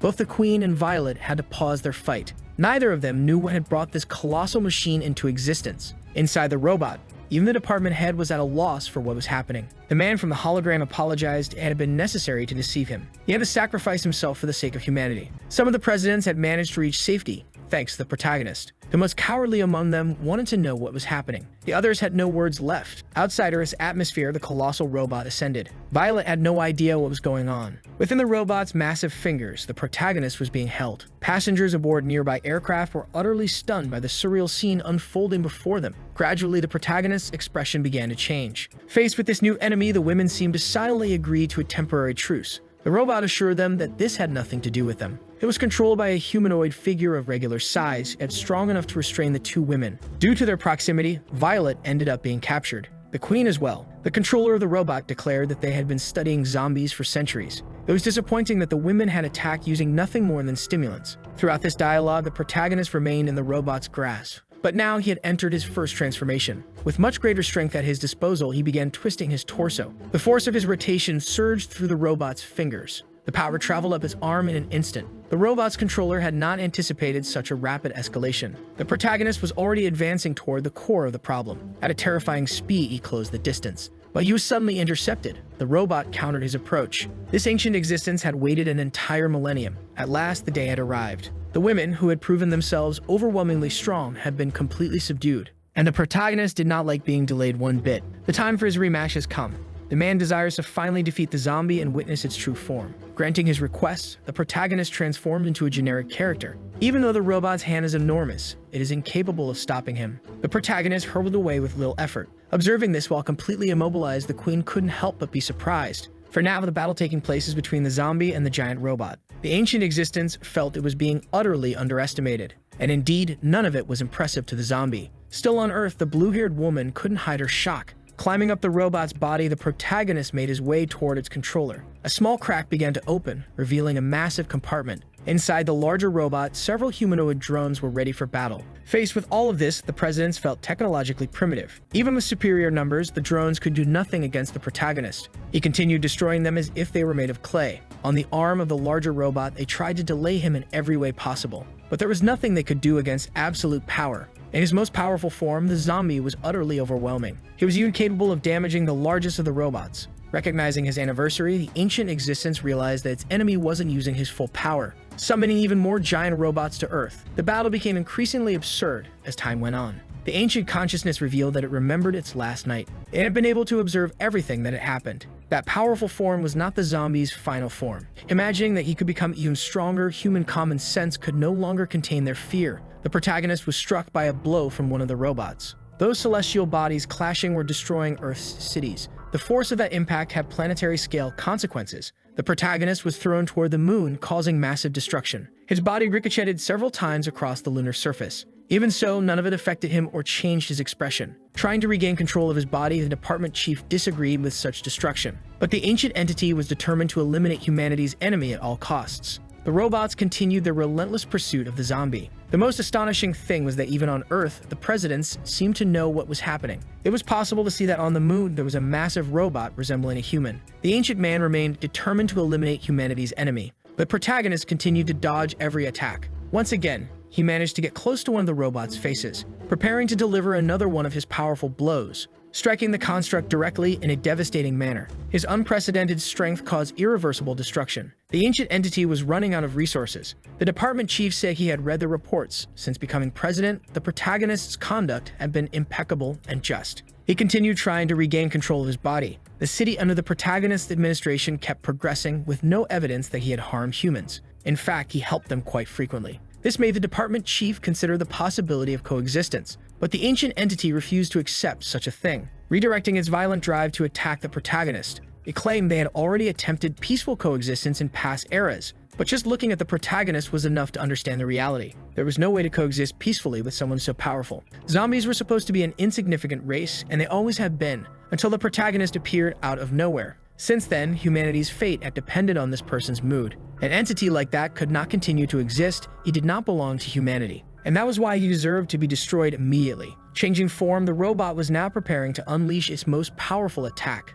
divine punishment. Several robots like it began appearing in the lunar atmosphere. Their swords pierced through the entire planet. Massive waves of electrical energy surged from the moon. Even so, none of it could stop the protagonist, who recognized the human had been striving for strength. But just because he was bigger or had greater numbers didn't mean he had attained it. This realization left the ancient entity terrified. All it took from the protagonist was a simple snap of his fingers. Immediately, the robots were destroyed until they turned to dust. Massive earthquakes were spreading across the lunar surface. The effects of this magnificent battle were already reaching Earth itself. Faced with the imminent danger, the presidents decided they had to help evacuate the citizens from the city. Finally, the protagonist had approached the main body. Landing an indefensible blow on its face, he directed his enemy toward Earth. It fell into the ocean like a meteor. Meanwhile, the protagonist decided to land on the continent. Using his hands, he began to separate the land beneath his feet. Truly, there wasn't much that could be done against all that power. Inside the city, the presidents were already focused on the complete evacuation. Citizens frantically searched for shelter. The blue-haired woman noticed a crack that kept growing.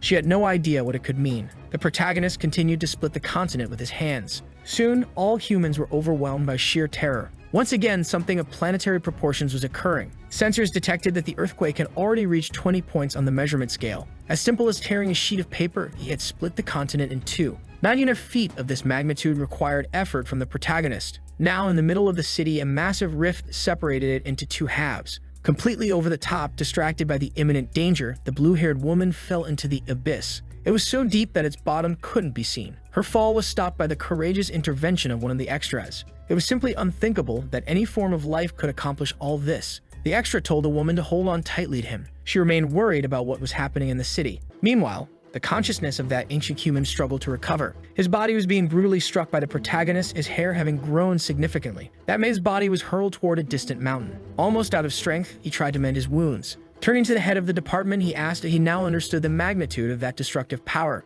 But he couldn't hear the response as he saw the approach of a colossal tsunami. The protagonist now had hair as long as Goku's older brother. It was hard to imagine what kind of life form he truly was. Having been freed from her restraints for some time, Violet watched the unfolding battle. The Blood Queen had never seen that form before and questioned whether this was really the zombie she knew. This was exactly what the ancient human had witnessed. This was the true form of the zombie that had destroyed everything. Knowing his opponent was now at full power, he charged at him. But the protagonist didn't even bother to move a single muscle. Blackie, watching his boss, began wondering if he had lost control. He needed to act quickly, or that human was going to lose his life. The ancient consciousness was using all its power to end the fight, apologizing for what it was about to do to the department head's body. Beyond his sheer coldness, the protagonist's facial expression was unreadable. All he did was make a small gesture with his hand. That alone was enough to completely destroy the ancient armor. Then, by clenching his fist, he increased the intensity of the attack. To the hologram man's shock, his body was completely twisted. He was launched toward Earth in a devastating impact. His armor was utterly eradicated. Even at its most powerful form, the armor was unable to subdue the zombie. Despite everything, the department head was still alive. Looking at him, the president grew sorrowful, believing there was no longer any hope for him. Blackie knew they couldn't be responsible for eliminating a human leader, and the protagonist was aware of that too, which was why he snapped his fingers. Immediately, the wound on the department head's chest began to heal. With the injury restored, the only remaining problem was his freefall from an almost stratospheric height. The protagonist concentrated on regeneration. Gradually, the void was being filled once again, and the presidents watched everything in stunned silence. Even the Blood Queen was impressed by that display of power. Violet was no different, equally awed. The department head regained consciousness, somehow returning to life. Looking to his side, he realized who had done it. The protagonist remained focused, doing everything possible to complete the regeneration. Finally, the head of the department understood how things were. He also understood why the ancient civilization was so determined to erase him from existence. What they felt about that zombie was the most genuine fear. With that, the protagonist had concluded his participation in the battle. There was nothing else left to be done, and the presidents observed that unusual conclusion to the events. Violet immediately emerged from the ocean to meet the zombie. She appeared completely transformed, still with a mask on her face. But he had already returned to his base form, wanting to know if she had gotten used to using the power of the bloodline. She sighed deeply, saying that it was thanks to him that everyone's home had been completely wiped from existence. If he could have ended it in a single blow, he should have done so from the start, but the zombie didn't want to scare people. Unfortunately, he ended up scaring the vampires. The Blood Queen did her best to hide. That event caused the southern continent to shift 130 kilometers, completely changing the Earth's climate and creating the deepest trench. Since they evacuated the city in time, there were almost no casualties, and the zombies were tasked with rebuilding the destroyed cities. The head of the department continued with his administrative duties. Now he finally knew why the ancient civilization wanted to destroy the zombies. It was up to him to decide what to do after witnessing all that power. The chief inspector appeared in his office at his request and was ordered to buy the highest quality eggs, because he had a visit to make the city itch. Meanwhile, in a new city, the Blood Tribe was establishing a settlement. One of them tried to hurry up the zombie worker, who was very slow. His friend wanted to know where he got the money to hire those workers, but he refused to answer. Even though they were enemies, the loan shark agreed to lend them money. He did so because the king ordered them not to fight, which would also prevent future robberies at the bank. That's why he granted a loan with abusive interest rates. Definitely, the nickname Loan Shark he received in this story was not given for nothing. Still in conversation, the young man wanted to know where the queen was. Since everything that happened, she remained very desolate. She never imagined that her enemy was even more powerful. Until now, every time she fought him, he only used a small fraction of his power. After witnessing what she did, she understood that she would never be able to reach that existence. Now everything was calm in City Itch. But amid the ruins of the ancient civilization, people were searching for valuable items. It was the mad scientists, and they seemed to have found what they were looking for. Before them was a small body that had been incinerated. Professor Jamie carefully observed his great discovery. He would not give up on achieving his goal as long as there was life in his body. The alarm clock rang in the protagonist's room.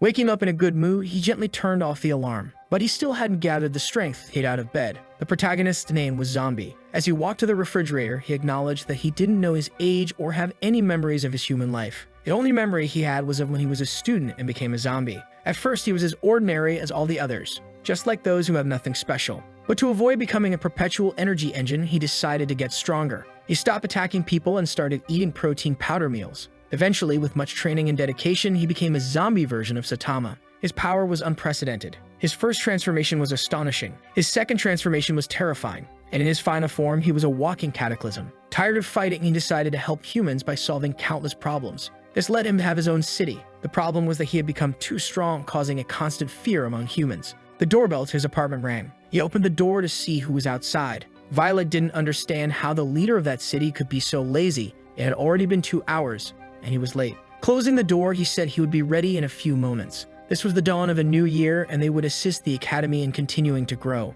Several candidates were presenting themselves once again. From that moment on, the zombie would consider them for a period of prosperity. He was introduced as the new head of the academy and timidly made his way to the stage. The students shouted loudly, welcoming him. On stage, he simply observed all that obedience. Thinking that the students must be hungry, he brought eggs for them to eat. That was not exactly what they were expecting. The former chief was now just a president, and despite the provocations, he said that no one could defeat a zombie. The head of the department was sitting, calmly drinking tea. The inspector tried to approach him, saying that an emergency was underway. They asked her the reason for the urgency, and she simply said they were in serious trouble. The supreme president was calling them. That even surprised the head of the department. The head of the department took over the call from that point on. He said he was about to send his report, but the situation was urgent, and he hadn't had time for that, though he would comply with the orders he had received. The inspector wanted to know what was going on, and he said that everyone was aware of the incident involving the ancient civilization. She didn't know how that was possible since they hadn't told anyone. He reminded her that the event was so grand that it could be seen even from the other side of the earth. According to the news, a great battle took place suspected to have involved the ancient civilization.